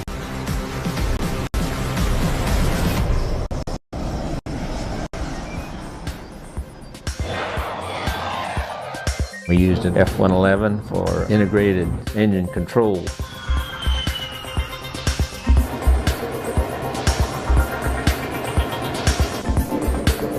Further mechanization hopes to make more optimum blending of airframe and propulsion system controls. A computer-controlled flight system, along with some new control surfaces, allow this modified F-16 to maneuver laterally, change altitude without pointing its nose, and perform other unconventional maneuvers. The DEEC system is full authority digital electronic control. The fastest calculation loop in the control is 24 milliseconds. At Dryden, we had been working integrated controls here over a number of years, so we decided to see if we could extend our integrated control approach to let the engines do all of the flight control. When Gordon Fullerton lands an F-15 and he hasn't touched the control surfaces, all the people who said it was impossible suddenly don't have a lot to say anymore. This will be invaluable on military and commercial aircraft of the future. You can bring it in not for just a survivable crash landing, but a precise normal landing, which is what we did, with absolutely no motion of any external flight controls, purely by modulation of the engine thrust. Using neural networks to identify aircraft stability parameters and to optimize control performance during test flights, will reduce development and program costs. A neural network is a computer program comprised of a series of examples, and in our particular case, these examples are previous flight data. Actuators only draw power when the aircraft is maneuvering, so that saves a great deal of energy, which in aircraft translates to fuel. This new software allowed the aircraft's flight control computer to minimize drag by automatically determining the best setting for thrust vectoring nozzles and aerodynamic controls. Thrust vectoring is the ability to direct an aircraft's thrust for directional control, rather than relying on conventional control surfaces alone. The Intelligent Flight Control experiment, to be tested in early 1999, seeks to enable aircraft control systems to adapt to unforeseen changes in aircraft operating conditions. In addition to advanced controls research, the FAST system allows for simulating system failures. Data from NASA's Integrated Resilient Aircraft Controls, or IRAC project, will be used to design and develop aviation systems better enabled to safely fly and land damaged aircraft. One promising technology that may make it possible to improve both aircraft safety and performance is active stabilization of flutter using advanced flight control systems.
Station, this is Houston. Are you ready for the event? We are ready for the event. Houston ACR, this is Mission Control Houston. Please call station for a voice check.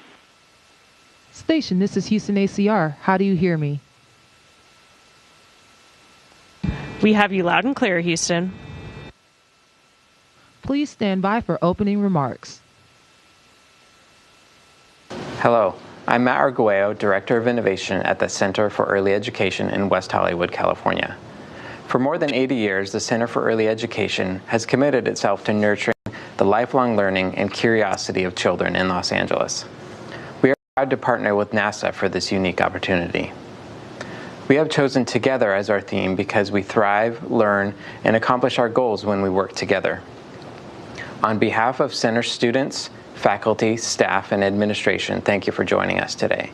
Now, to the first question. Hi, I'm Bodie, and my question is, what are you looking for in space, the planet, and the people on Earth?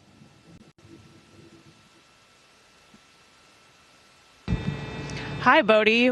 Every single day we're doing things that can benefit humanity back on Earth and also prepare us to explore even further into the solar system. We're doing experiments on ourselves, learning how human beings can stay healthy in space.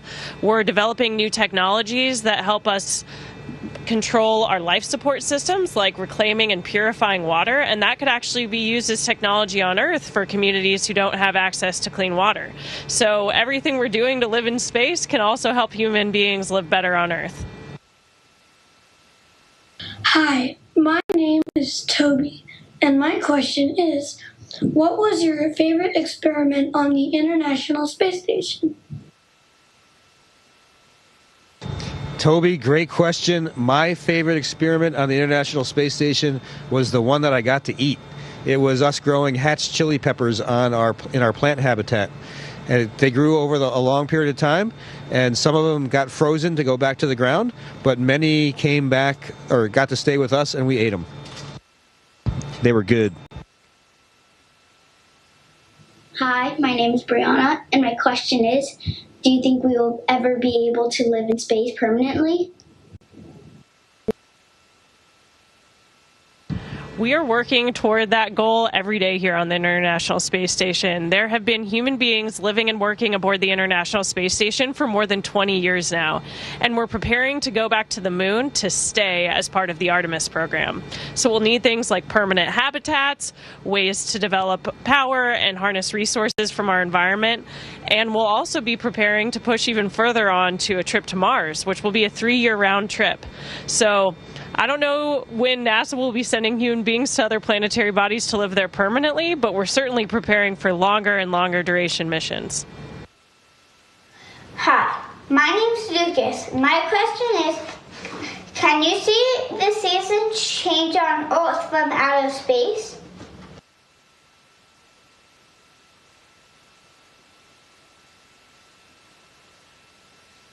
Lucas, actually, yes, we can, because most of the Earth's land mass is in the northern hemisphere, and right now we're getting snow because of the cold temperatures in the northern hemisphere.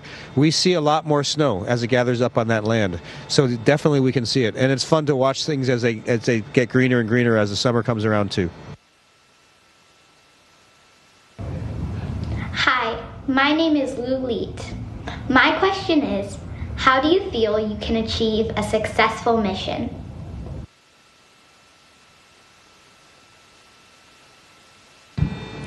Hi, Louise. For us, I think a successful mission is one where we really work together as a team to accomplish all of our goals. During our 6-month mission up here and Mark's year-long mission, we're doing hundreds and hundreds of science experiments and also working every single day to keep the space station systems healthy so that human beings can continue to live and work here. So for us, I think we always want to leave the space station better than we found it, in better working order, hopefully, and also accomplish some amazing science objectives. And we've been doing that a lot lately because we just had a cargo vehicle up here that brought us a lot of really cool experiments. My name is Mateo Vestoy. My question is, what is your favorite thing to do in space? Hi, Mateo. My favorite thing to do on the space station right now is to turn off all the lights when it's dark outside. I mean, even closing the screens on laptops to make sure we don't get any extra light, and to look out at the stars and see auroras and the city lights, especially when there's a full moon out and it lights up the terrain as well. The Earth is magnificent. Hello, my name is Ryan Lopez. My question is, how do you keep from getting dizzy with a space station traveling so fast? Hi, Natalie. That's a really interesting question and one that we're always thinking about and studying when we adapt to being in space and back on Earth. We actually kind of adjust slowly over time to almost ignore our vestibular system, which is the system in your inner ear that helps you understand how your body is oriented. Because even though it feels like we're floating and we can do flips, stand on walls if we want, we are actually falling, like you said, traveling around the Earth at 17,000 miles per hour. And we do feel the pull of gravity, but we're essentially in free fall at the same rate as everything around us. And so when you first get up here, your brain doesn't quite know what to do with that. It's a pretty weird place to be. But pretty soon your brain learns to kind of change the way it processes those signals so that it doesn't seem weird if you're flipping around or standing on the wall while someone else is standing on the ceiling. Hi, my name's Ivy. Right now, at this very moment, when you look to your left and to your right, outside the International Space Station, please describe exactly what you see. Thank you. Ivy, unfortunately, most of the space station doesn't have windows, but I will tell you about the one place where I can look outside to my left and my right. It's in our cupola. So to go into the cupola, it's at the bottom side of the space station, so it's looking towards the Earth. And so when I look to the left or the right, I see the horizon of the Earth. And if it's daylight out, the background looks inky black from the dark changing terrain on the Earth, whether it be ocean or land, desert, beautiful glaciers. It's constantly varied and always interesting. Hello, my name is Amelia. My question is, as a 4th grader, what can I do now to help me prepare to be an astronaut in the future?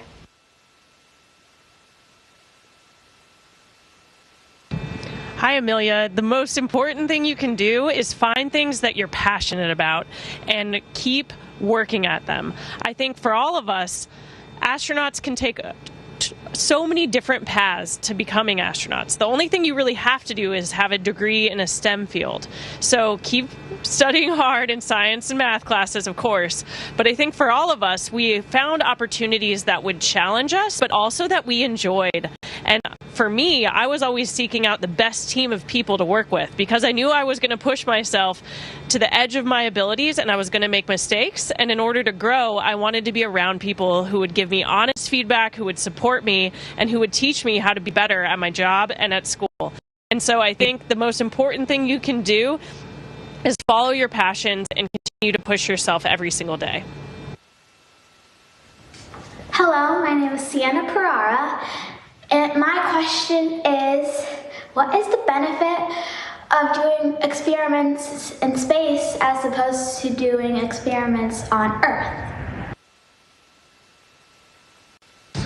There are so many things that behave differently on the space station or in orbit, be it protein growth or the way flames burn or the way water behaves. We're going to go ahead and show you how this works right now. We're going to make a really big bubble and we're going to both help control it. So let's see what happens here. But you can see how this water behaves very differently in space. It makes floating bubbles, and you can control it with a straw, and it's easy to lose control of it, but we're getting good at actually maintaining control of it. So, thanks for the question. Hi, my name is Clover Glass. My question is, how will this mission help future missions?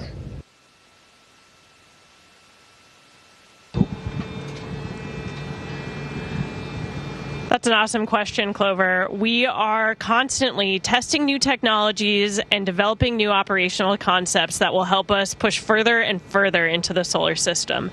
And for us as astronauts, the best thing we can do to prepare for those missions is to be here aboard the International Space Station. We have so much experience living and working here, and our fantastic mission control team in Houston really knows how to train us to do our jobs well. And so every single day we're learning how to be better astronauts so that someday, if we're lucky enough to get assigned to an Artemis mission to return to the moon, we're ready for that incredible mission.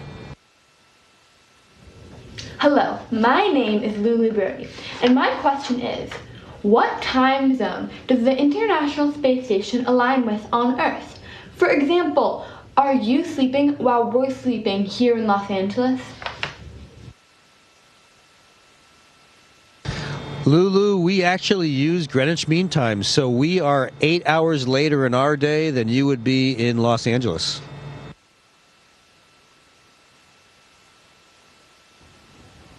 Hi, I'm Frankie, and I'm in 3rd grade. My question is, when you're in space and you're not working, what do you do for fun? Bye!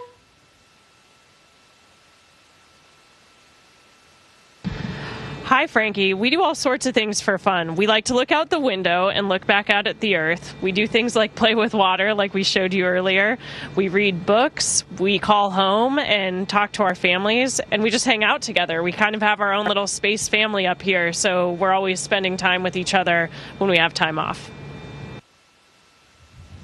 Another thing, actually, Mark's going to show you. Oh, sorry. Another thing Mark was going to show you is we actually have some musical instruments up here. And I think that maybe is the next question, which is Mark's telling me. But we have a guitar and a piano, and maybe we'll let you cut to the next question, then we'll show you our guitar. Hi, my name is Calder, and my question is, how does bacteria behave differently in space? Thank you.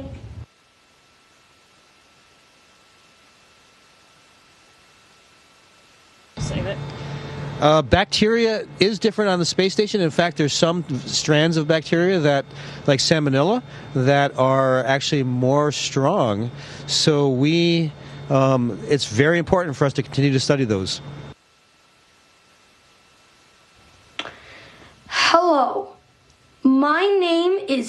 Anna C. My question is, do you have any musical instruments in space? If so, how do you play them and what do you play?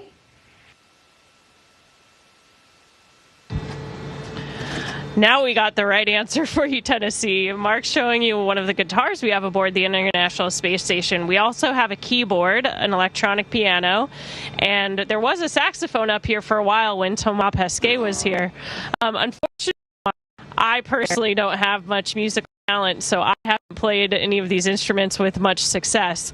But a few of my crewmates do, and occasionally they'll bust out some tunes for us and we'll have a little sing-along. Hello, my name is Alexander Connolly, and my question is, what is your job on the International Space Station?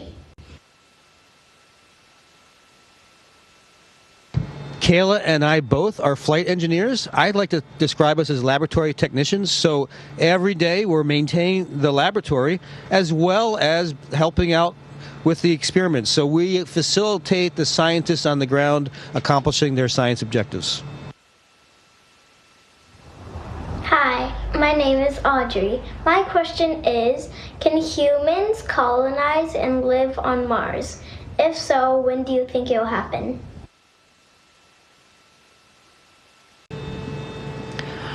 Hi, Audrey. I definitely think humans can live on Mars, and that's actually a goal of NASA, to push on to Mars and send human beings there to live and work. So for us, I think the near term, we're going to return to the moon, like I mentioned earlier, and learn how to live and work there much closer to home. It's further than I've ever imagined going in my life, but definitely a lot closer than Mars. So there's an opportunity to get more supply Earth and also have less of a communication delay and more support from the ground while we're learning how to do those things, how to drive around in rovers, how to get power, how to use resources, and then eventually we'll go to Mars. I think hopefully sometime in the 2030s. So maybe when you're applying to be an astronaut, we'll already be there.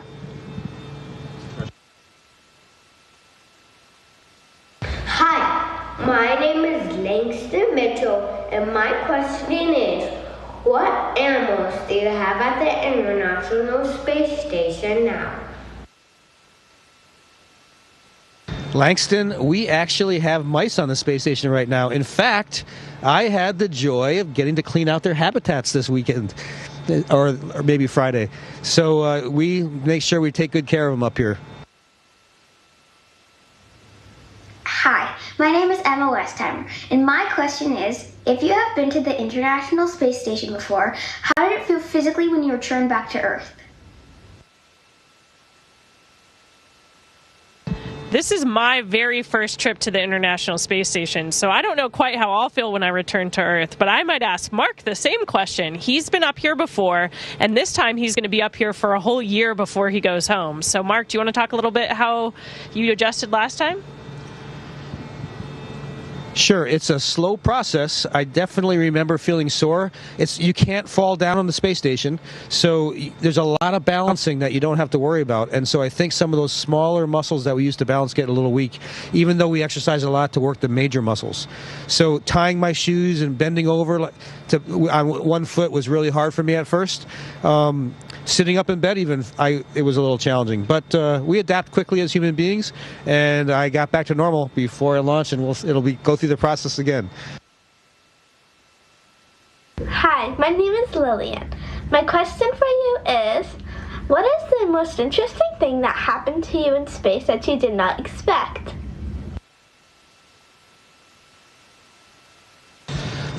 You know, I've spent a lot of time up here, and I didn't think I'd be surprised by anything, but recently I was just looking out the window at the ground, and most of the time we're focused on what location we're looking at, and it looks very two-dimensional.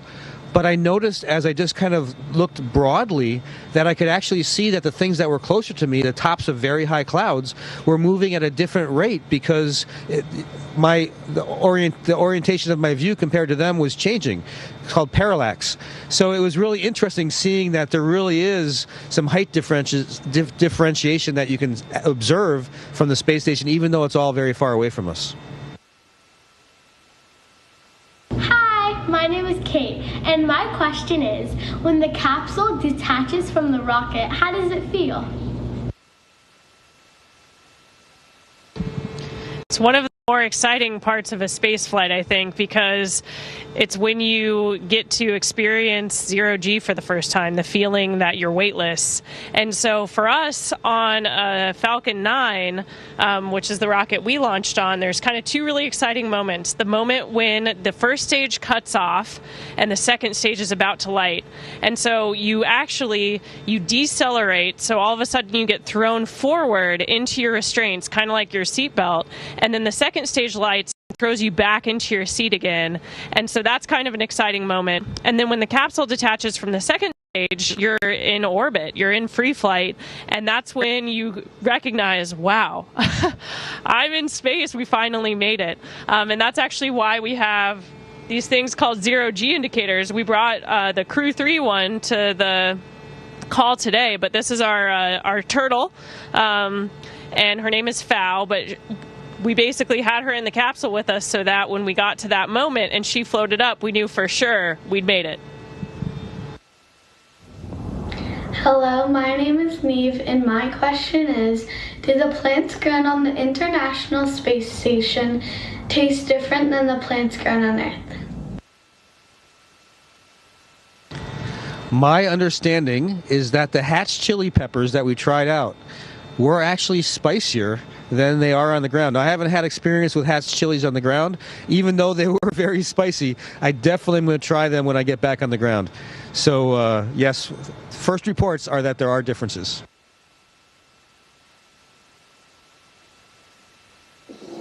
I'm Morgan Midati, 6th grade student at the Center for Early Education. Thank you for joining us today. Thank you especially to NASA and the crew of Expedition 66. We're excited to follow along as you continue your important work on the International Space Station and wish you all the best. Thank you, and have a great day.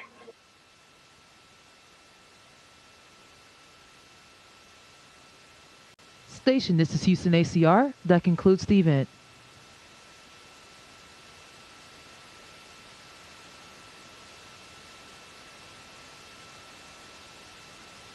Thank you to all the participants. Station, we are now resuming operational audio communications.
NASA. The agency that landed on the moon, launched the Hubble Space Telescope, and took the first rover selfie? Yeah, that NASA. We also chase fires.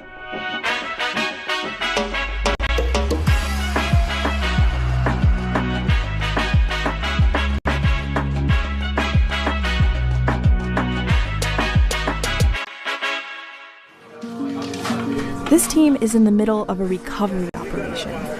The California Department of Forestry and Fire Protection is using NASA satellite data to map the path of destruction after the 2018 Camp Fire. NASA has the tallest fire towers, with our satellites looking down from space, catching images every day and every night. We're often the first to detect and then share information about fires, especially fires that are burning in remote locations. That's where we can come in and provide a much better picture. And so I have NASA MODIS and VIIRS stuff, which we always use on Google Earth. You can kind of see the streets here. This is the neighborhood totally burned down. A NASA Rapid Response Grant allowed the team to study the impact of the Camp Fire just 5 months after it was contained. NASA provides crucial tools for both first responders and fire recovery, but there are bigger implications for understanding the future of fire. The information we collect from satellites helps us understand not just where and when fires are burning, but what kind of changes they're making to the ecosystems on the ground and our atmosphere up above. I'm Doug Morton, and I'm an Earth System Scientist here at NASA's Goddard Space Flight Center. Doug is one of NASA's go-to scientists when it comes to making sense of how fires affect people and ecosystems. You need 3 things to make a fire. You need something to burn. You need climate conditions that allow that fire to start and grow large, and you need a source of ignition. Today, the source of ignition is almost always humans. We can use information about rainfall and climate to anticipate landscapes that might become flammable in the future. That kind of predictive power, how we harness our understanding of the Earth system, has really helped us move forward in terms of anticipating and minimizing the risk to landscapes that might be flammable next week or even next season. But the real work of science may be something that many people don't have a lot of visibility into. When we talk about taking a team of scientists and putting them into the field, that could mean weeks, months, or even years of collecting data. The first time I spent in the Amazon was in the early parts of the 2000s, just at the peak of deforestation rates in Brazil.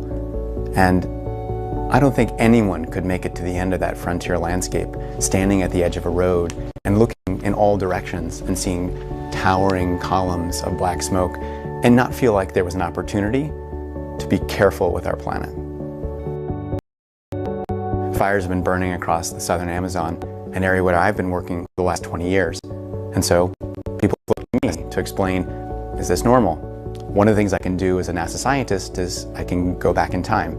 Our data record allows us to literally compare activities that are happening every day with these same days and the same kinds of conditions in previous years. From space, we're mapping fires across the entire planet, and that often takes us to remote locations. And the best way to partner and understand those remote locations is with people who live and work in those communities. So that's what we did. This year, NASA is sending a blitz of missions into the field, and you're coming with us. Climate change is shepherding in a new era of fires that burn hotter and longer. And our pilots, our partners, our scientists and engineers, they've come prepared to meet that challenge.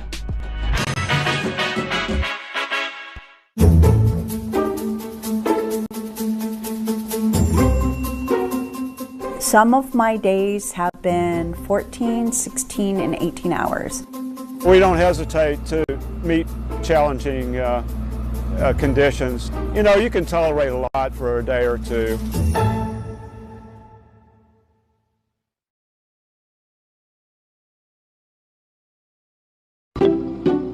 This mobile laboratory has been deployed for a very specific reason. The Shady Fire is burning nearby, and this team is gathering data that you can only get at night.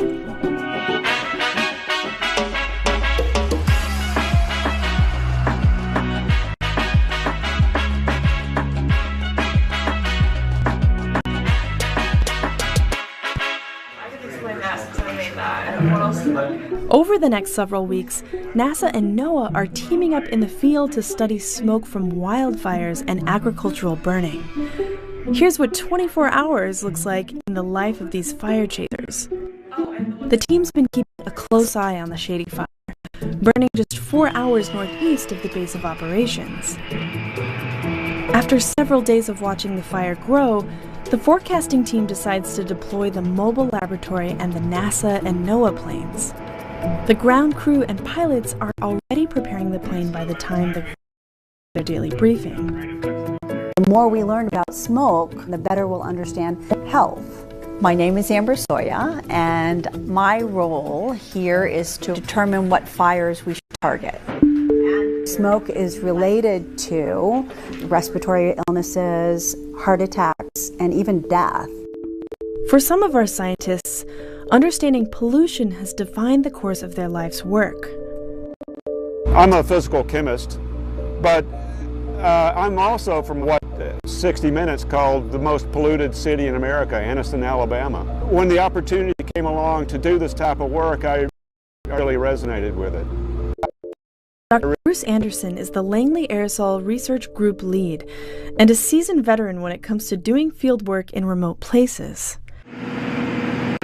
By 3 p.m., the NASA DC-8 and the mobile laboratory are about ready to go.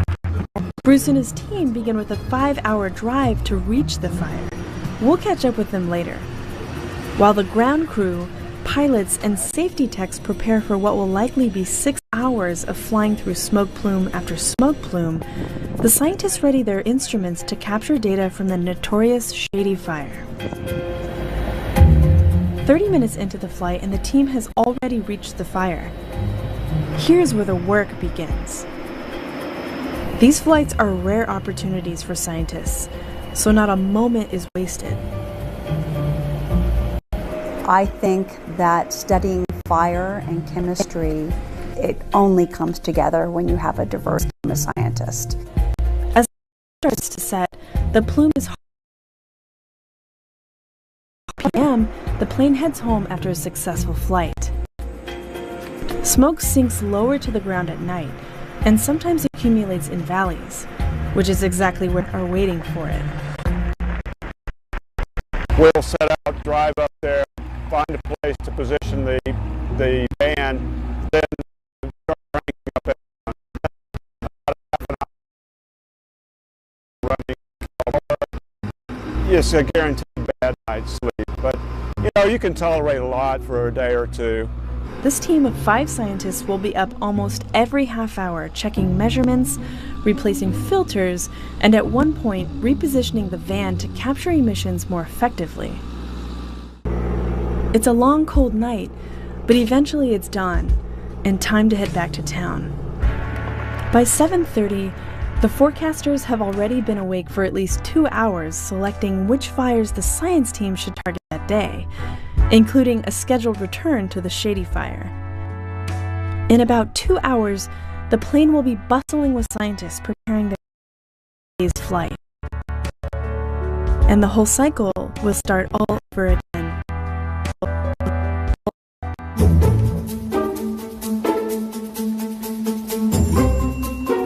I feel like the work that I do, the knowledge that I'm trying to pull together is important for the human race, for our country.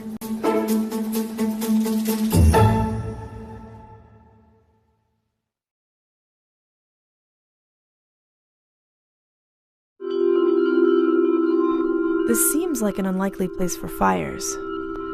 In the winter, the landscape is still, but the warmer months can bring conditions that, combined with fire, can release dangerous amounts of carbon into the atmosphere, and in more ways than one. What happens in the Arctic does not stay in the Arctic anymore.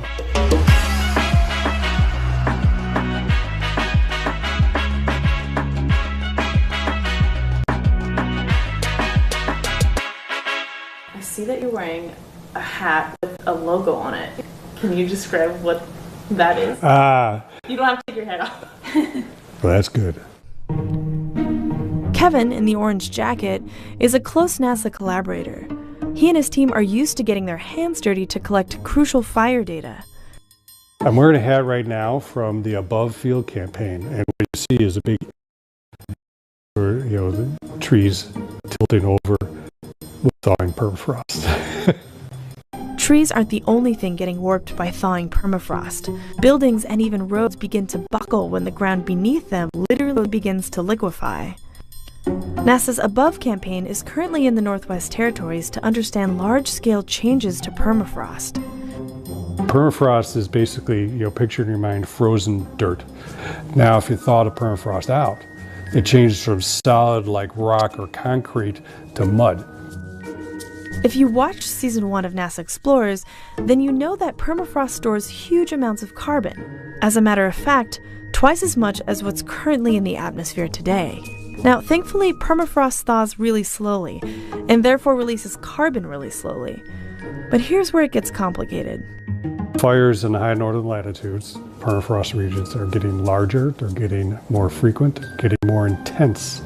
In the past, permafrost has had a reliable layer of insulation, mostly moss. But if you have a fire, it burns off the vegetation. The insulation is essentially removed. To summarize, changing climate means more fires, more thawing, more carbon in the atmosphere, and that accelerates warming. Permafrost is one of those important factors that affects life on Earth, yet it isn't really in the public eye, unless you live on it. But for Kevin, understanding this phenomenon is the best way to make the biggest difference. See, way back in the 80s when I was in college, my mom got cancer and was dying. And I remember the last time I saw her, we were sitting down and she was in bed very sick. And she asked me, what did I want to do? And until then, of course, I was a typical teenager in college. I had no clue. Crystallized in my mind, I wanted to the planet, and that was the words that I used. And so my path for doing that was to go into spaceflight, save the planet by leaving it, I suppose. But then, circumstances working on Earth observation, and it opened my eyes to what you can do with remote sensing.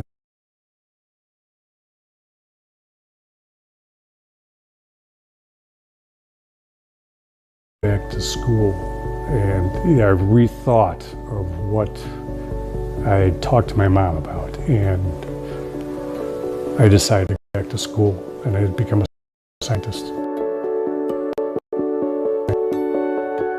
The hours are long and the work is hard, but these explorers wouldn't have it any other way. This is really, tough country. It's really rugged, but it's also a very beautiful country. I think I can speak for nearly every scientist that I've worked with. They do this because they want to help. They want to provide the information and tools to solve problems.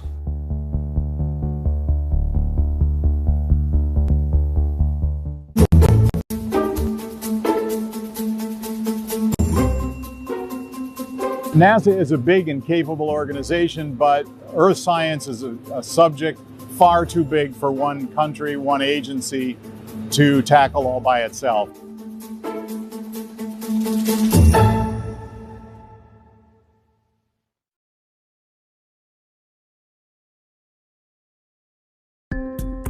After nearly a decade of planning, this field campaign happened to be here just as an unusually dry season led to some of the most intense and large fires the region had experienced in the last 5 years. We came here to look at the transport of smoke and what smoke does in the environment, particularly as it impacts clouds. And we had an amazingly intense smoke event that carried very high concentrations of smoke into a place called the Sulu Sea. You might be surprised to learn that fires affect cloud formation, and NASA is studying that dynamic relationship. NASA is a big and capable organization, but Earth science is a subject far too big for one country, one agency to tackle all by itself. And when you can't do it by yourself, you call up your colleagues halfway across the globe.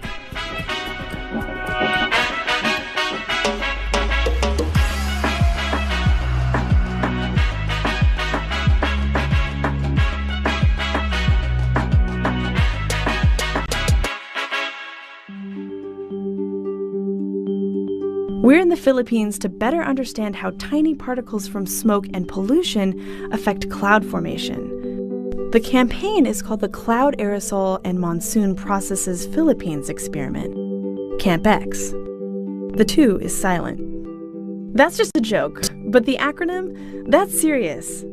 This project has implications for millions of people. I'm the program scientist for CAMP-X, and while I'm here, I'm sort of the decision maker of last resort if something comes up. We caught up with Hal between meetings in the hangar. Along with Jeffrey Reed from the Naval Research Laboratory, he's responsible for overseeing this large collaborative effort in real time, making sure the team is meeting their scientific goals while also keeping researchers from institutions around the US and the Philippines working together smoothly. A critical part of the process was the relationship built through time.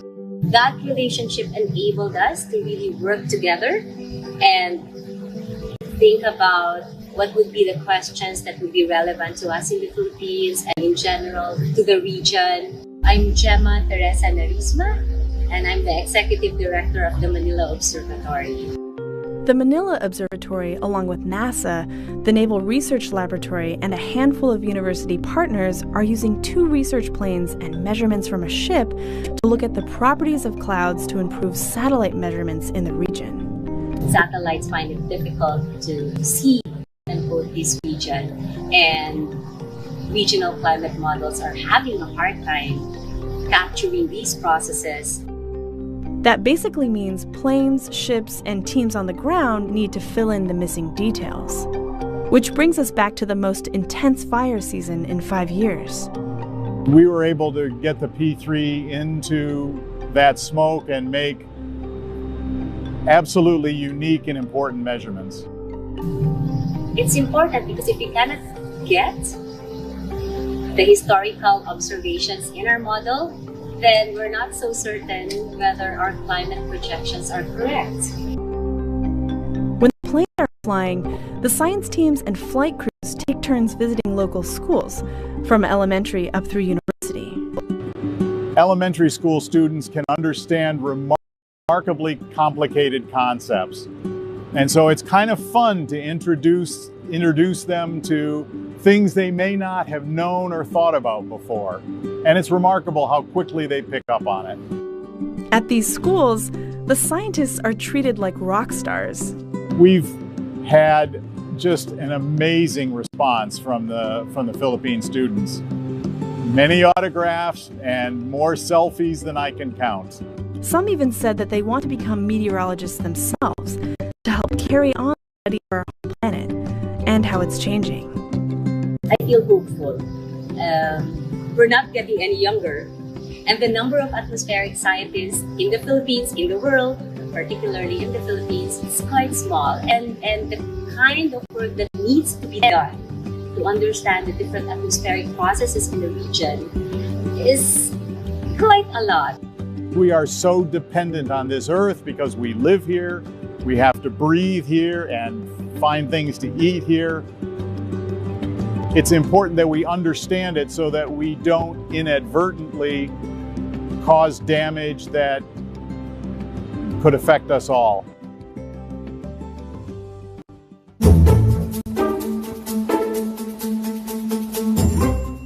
What we're seeing is that areas that have been flammable are becoming more flammable, pushing those systems into either extreme conditions or a year-round fire season where fires are literally possible at any time.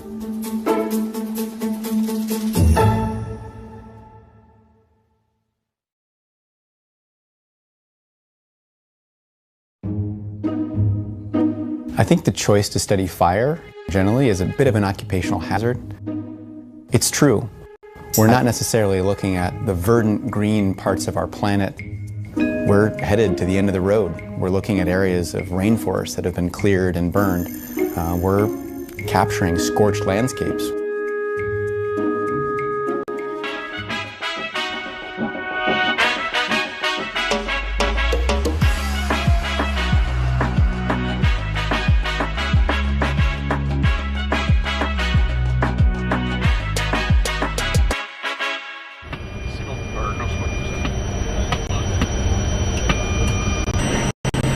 varies with the fire season around the world.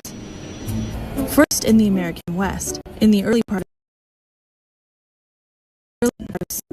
then in high northern latitudes, Canada and Alaska. Then finally in the Philippines, as the summer became fall. In the past, you could count on the fire season eventually coming to an end. But we're now learning that that's not really the case anymore. What we're seeing is that areas that have been flammable are becoming more flammable, pushing those systems into either extreme conditions or a year-round fire season where fires are literally possible at any time. We caught up with Dr. Doug Morton to find out the extent of the damage. Hotter and drier conditions, adding wind, you end up with fires that are moving faster and burning hotter than what we've seen before.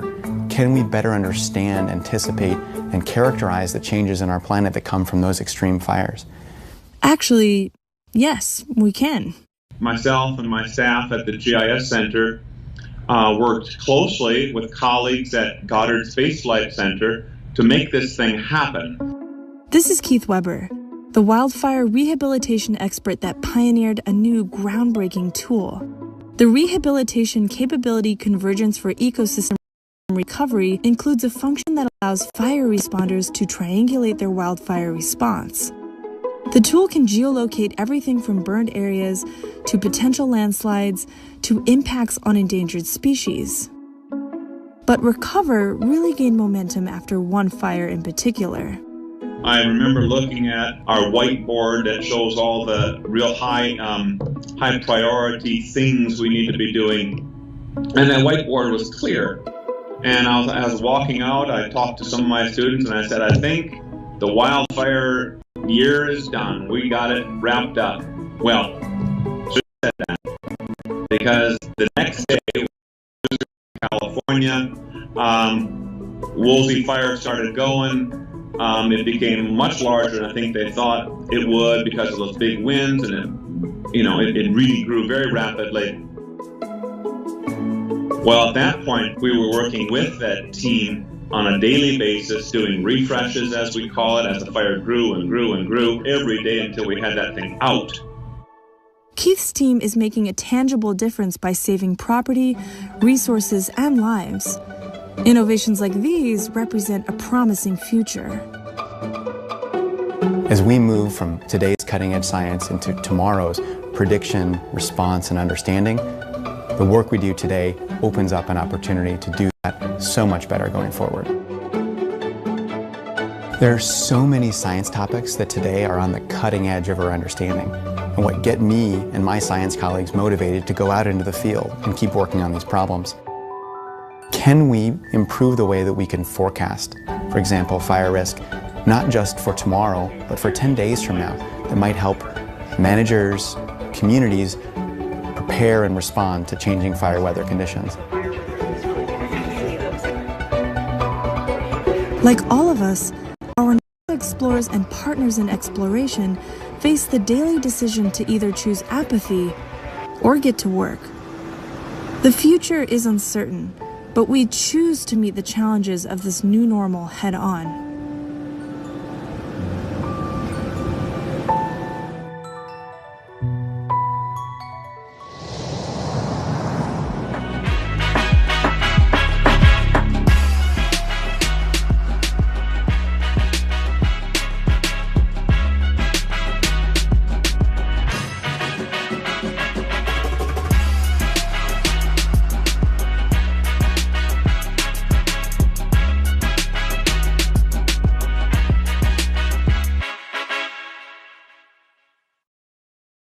Hi, I'm Jacob Bleacher. I'm a geologist. That means I study rocks and dirt on the Earth and planets. This is Ask NASA. I'm here to answer your questions.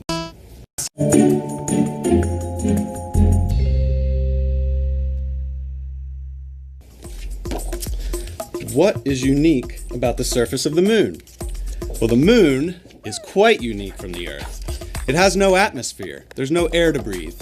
What that means is that the processes that have occurred on the moon are all preserved there in the rocks. For instance, if you look at the moon from the Earth, you may see circles. Those circles are impact craters. Let me show you. Except Making craters is really dirty business. I need my crater making poncho. Now we're ready. Let's pretend this is the surface of the moon. It looks a lot like this. That's one crater, but the surface of the moon has many more. Oh, that was a good one. On the moon, these craters have formed over time, and as you saw, material from each crater buries the previous ones, making this very rough terrain. In that terrain, at the pole, there are some craters that we believe have water ice trapped there, and they never see the sunlight. That's good for science, and could also be a resource that helps our astronauts survive. Why study moon rocks? Well, besides the fact that rocks are awesome, each rock is kind of like a person. It has its own fingerprint. We talked about impact craters. That's recorded in the rocks. Whether or not ice or water has been near there, that's recorded in the rocks. It tells us the history of the moon. What tools will astronauts use to explore the moon? Well, hopefully we'll have plenty of tools for them. For instance, something like this. This is a hammer like you would use here on Earth. It's a geologist's best friend. It helps us to break up rocks and select samples. It could also use things like rakes and shovels to help us find the right kind of material to bring home. Eventually, we could be using tools more like this. This tool is an X-ray fluorescence spectrometer, or XRF. An XRF basically shoots X-rays at a rock and then detects what comes back. And as I talked about before, rocks have unique fingerprints. This helps us to determine what that fingerprint is. Our astronauts will also use rovers, like this model that you can see right here. These vehicles are designed so that they can help us move around on the surface. Well, this tool is 3D printed, but this is just a model of an XRF. But right now, we're actually testing 3D printers in space on the International Space Station. It'd be really helpful if we can use 3D printers to design the tools that we need. How are we preparing astronauts to investigate the moon's surface? Well, we have to practice here on Earth. The way we do that is we talk to them in laboratory and classrooms, and we also take them out into the field, places like Hawaii or Iceland or Arizona, places where there are similarities to what they might experience on the lunar surface. We're really excited to send humans to the moon with the Artemis program. The first woman and the next man will be going back there by 2024. Together, they'll be able to explore the surface of the moon. Well, right now our plan is to send crew to the surface of the moon once per year and bring more supplies to the surface so that we can explore more and more of the South Polar region. That is a great question. The first thing that's going to be very different is that during Apollo the sun was overhead, but at the South Pole the sun is always going to be right on the horizon. That means we'll have really long shadows in areas that are very dark. It's going to be very different. We really are exploring a brand new terrain where no one has ever been. The studies we'll be trying to do are looking at and understanding perhaps the water cycle on the moon. And we really want to understand the processes that lead to that water being preserved there. Ooh, that's an intriguing question. First of all, we can see fairly deep into the interior of the moon by looking into craters. That's kind of our natural laboratory for getting at the inside of the crater. Every time a crater forms, there's an explosion that moves rock up and out from inside of the moon. So our astronauts walking around the rim of the craters can pick up rocks that came from deep inside. The bigger the crater, the deeper the rocks. Well, in fact, we are aiming for farther out. Eventually, we want to get to Mars. But first, we're going to go to the moon and learn some really important answers to questions that will help us survive the trip out to Mars. Because I guarantee you, I'm going to have a lot of questions for them when they get back. Do you have a question for NASA? Send your questions to our experts using hashtag AskNASA.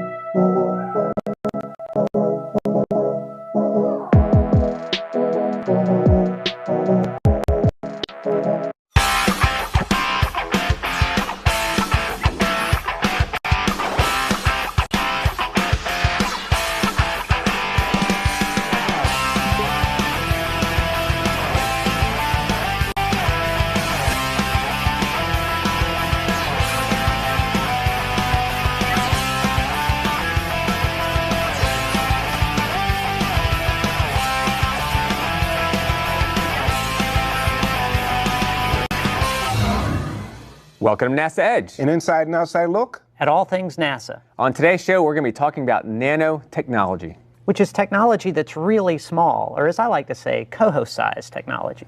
Well, I think it's a little bit smaller than cohos. Maybe like the G.I. Joe with the Kung Fu grip, or maybe Ant-Man size small. All right, Ant-Man I'll buy, but it's probably even smaller than that, probably deeply embedded in wearables for Ant-Man. Well, on today's show, we're going to be looking at nanosensors, nanowires, nanotubes, and composite overwrap pressure vessels. Or COPVs. Yeah, which is really what's interesting to me about the technology. It's not a single technology with a single use. It's a technology that's being applied all across industry in a lot of different areas, and even across NASA. And speaking of COPVs, we're going to have Mia Siochio on the show today, and she's going to talk to us about how NASA is using nanotechnology in some upcoming tests. But first up, I had a chance to talk with Steve Gaddis, who's going to give us a broad picture of nanotechnology. We're here with Steve Gaddis, the manager for the Game Changing Development Program Office. Steve, how you doing? Doing good. So Steve, we have this whole technology campaign where the theme is technology drives exploration. Absolutely, and I believe it. What's that mean, technology drives exploration? It means if you want to do these cool things that we haven't done before, we have to develop the technologies to go do them. We can't simply just keep doing what we've already done in the past, right? We've done some cool things, but we want new missions. We want to go farther than we've been. We want to drill down. We want to bring things back. So we need these new technologies. Now with Game Changing, you're sort of a subset of the Space Technology Mission Directorate at NASA headquarters. And so what's the focus on Game Changing as opposed to the other technology subprograms? We're the disruptive program. We're the DARPA-like program out of the 9. However, all the programs, they're looking for revolutionary and incremental developments in technology. But our associate administrator really wants us to take some risk. He expects a certain amount of failure in the activities that we're pursuing, the high payoff, high risk type activities. And so he'd like to see the risk take place with us instead of maybe in some of our sister programs where we're demonstrating on orbit, or we're demonstrating on the International Space Station, or we're demonstrating on a ride with another government agency or the commercial crew type folks. So when you talk about specific technologies in your program, are you taking programs from scratch, or are you getting programs from another group that have already been through a certain, mature process? So it's a mixed bag. Some things we generate from scratch. However, what we like to see them get to a TRL, technology readiness level, of around 2 or 3 before we pick them up. And in many cases, someone's done the basic research, whether it's industry or whether it's a university or whether it's some of our research centers. They've proved the concept. Getting from 3 to a TRL 6 or 7 is really where the challenge is, and that's where GCD fits, that mid-TRL range. Now, when we talk about TRL, we're looking at a scale from 1 to 9. 1 to 9. 9 meaning it's flown in space multiple times, heritage. 6 or 7 means it's going to be demonstrated, or it was demonstrated in a relevant environment such as space. And in your TRL range, it won't fly in space, but it'll be tested here on Earth. It depends, but that's primarily the focus. We do TRL 3 to 5 and 6. And 5 is a near relevant environment, could be a suborbital environment, but several things that we do also go on to station, right? So that's obviously in orbit, it's in space as well. So a small part of our portfolio does make it to space. Now, what are some technologies in your portfolio? Man, there's some really cool things. Some of which are far out, some are a little closer home. We're looking at wearable technologies, and that would be like in the old Star Trek days, when someone's got the comm on their shirt and they hit the comm and they can communicate. Others, it's relaying information back and forth. The astronauts need things like that. And we've been working on something called an exoskeleton. And essentially what this began to do was just provide exercise for the astronauts, right? And they got to take all that equipment up there. It takes space, volume, power, etc. But if we can take this one it compacts, it stores very nicely, and it can give them that resistance exercise. But then the reverse of that is if they had to be in a situation where they needed a little extra horsepower, right, it could give them that as well. That's been a spinoff to the Veterans Administration, helping wounded warriors get back into action. We're developing new robots, humanoid robots. Then, in a particular area that's of interest to me is nanotechnology, which is just a blossoming field. They're making almost daily discoveries with nanotechnology. They'll take these carbon nanotubes, they'll mix them with a fluid, and then this fluid will end up with a new characteristic that they can apply to something.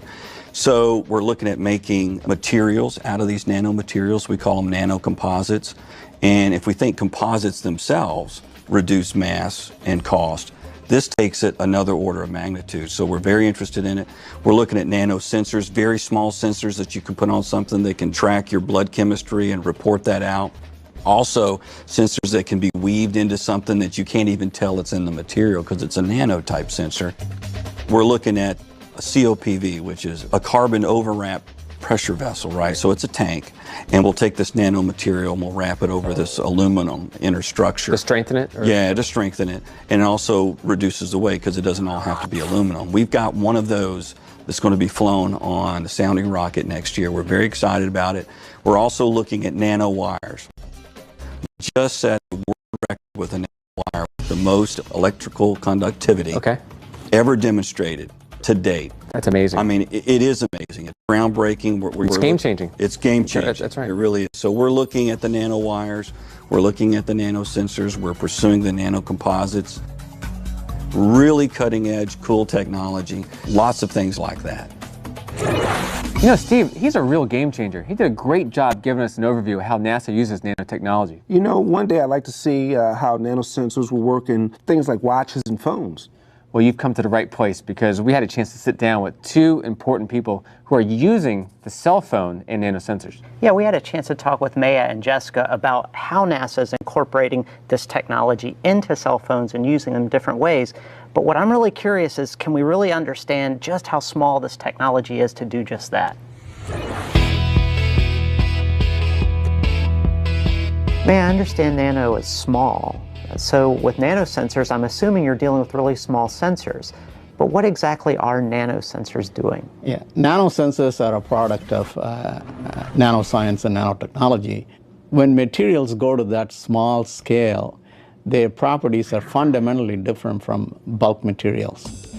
So scientists all around the world, have been working very hard trying to take advantage of this difference in properties between the bulk scale and the nanoscale, and trying to make useful things, which are devices, systems and architectures, materials, for a wide variety of applications, touching upon every economic sector, which is electronics, computing, materials, manufacturing, health, medicine, national security, transportation, energy storage.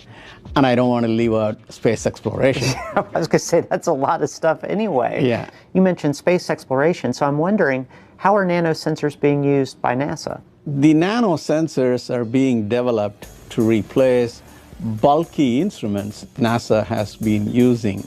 No matter what you want to measure, whether you want to measure a composition of a gas or a vapor, or you want to measure radiation, historically we have always taken bulky instruments. And remember, every pound of anything that we lift to near Earth orbit, it costs us about $10,000 a pound. The same 1 pound of anything would cost roughly about $100,000 a pound, for Mars and other missions. Okay, so we have an incentive actually to miniaturize the size of the payload. So that's why we want to move from bulky instruments to sensors. That's one reason. The second reason is, no matter where we go, okay, we don't have utility companies sitting there waiting for us. Okay, we have to generate our own power, and we have to be very wise how we use that power. So the sensors, not only they're small in size, but they also consume very low power. So that's why over the last decade or so, we've been working on developing nano-based chemical sensors, biosensors, and radiation sensors. Now, when you're looking at these biosensors, and we're looking primarily for crew health, crew safety, what would they be used for? What are the applications? Yeah, we've developed them for crew health and diagnostic purposes. That's our most recent project that we worked with the Game Changing Technology Office on. And so for that project, we developed this sensor to look at a variety of different health. And so gravity, there's a lot of strain that's placed on the heart. So to monitor the health of the heart for our astronaut crew is critical. So that is the most recent technology that we developed for them. We've also worked on this sensor looking at microbial contaminants in the water supply. So this is an environmental kind of application for NASA to make sure that the water that the astronauts are drinking is actually safe to drink. Now, when you're looking at the astronaut's heart, is it a sensor that you place on their body, or is it something they ingest, or what? How's This is an external sensor that will take one drop of blood and be able to screen for a number of different proteins. And depending on the levels of proteins and which proteins are present, we can make an informed diagnosis of the health of the crew member's heart. Do these sensors have a long shelf life, or is it something that lasts for a short period of time because of the complexity of the sensor? It depends a little bit on how we fabricate them and how we package them. The sensor itself, without any kind of surface modifications done to it, has a very long shelf life. I have sensors in my lab that are probably 10 years old that I can still pick up and use today. What limits the shelf life of these types of sensors is we often introduce some sort of biological probe molecule on that surface. So depending on what that probe is, that's going to dictate the storage needs as well as the shelf life of the device. We've been placing a lot of emphasis on making probes that are very robust so that we can increase that shelf life for our missions, so that we're not looking to replace these sensors every 6 months, that we can actually keep them for years at a time and continually reuse them. And one of the coolest things that you were showing us this past week was the fact that you have a cell phone technology adapted to these nanosensors. So you have an application that you developed on the phone that can actually be used in concert with the nanosensor. So this was designed actually for the chemical sensor project. And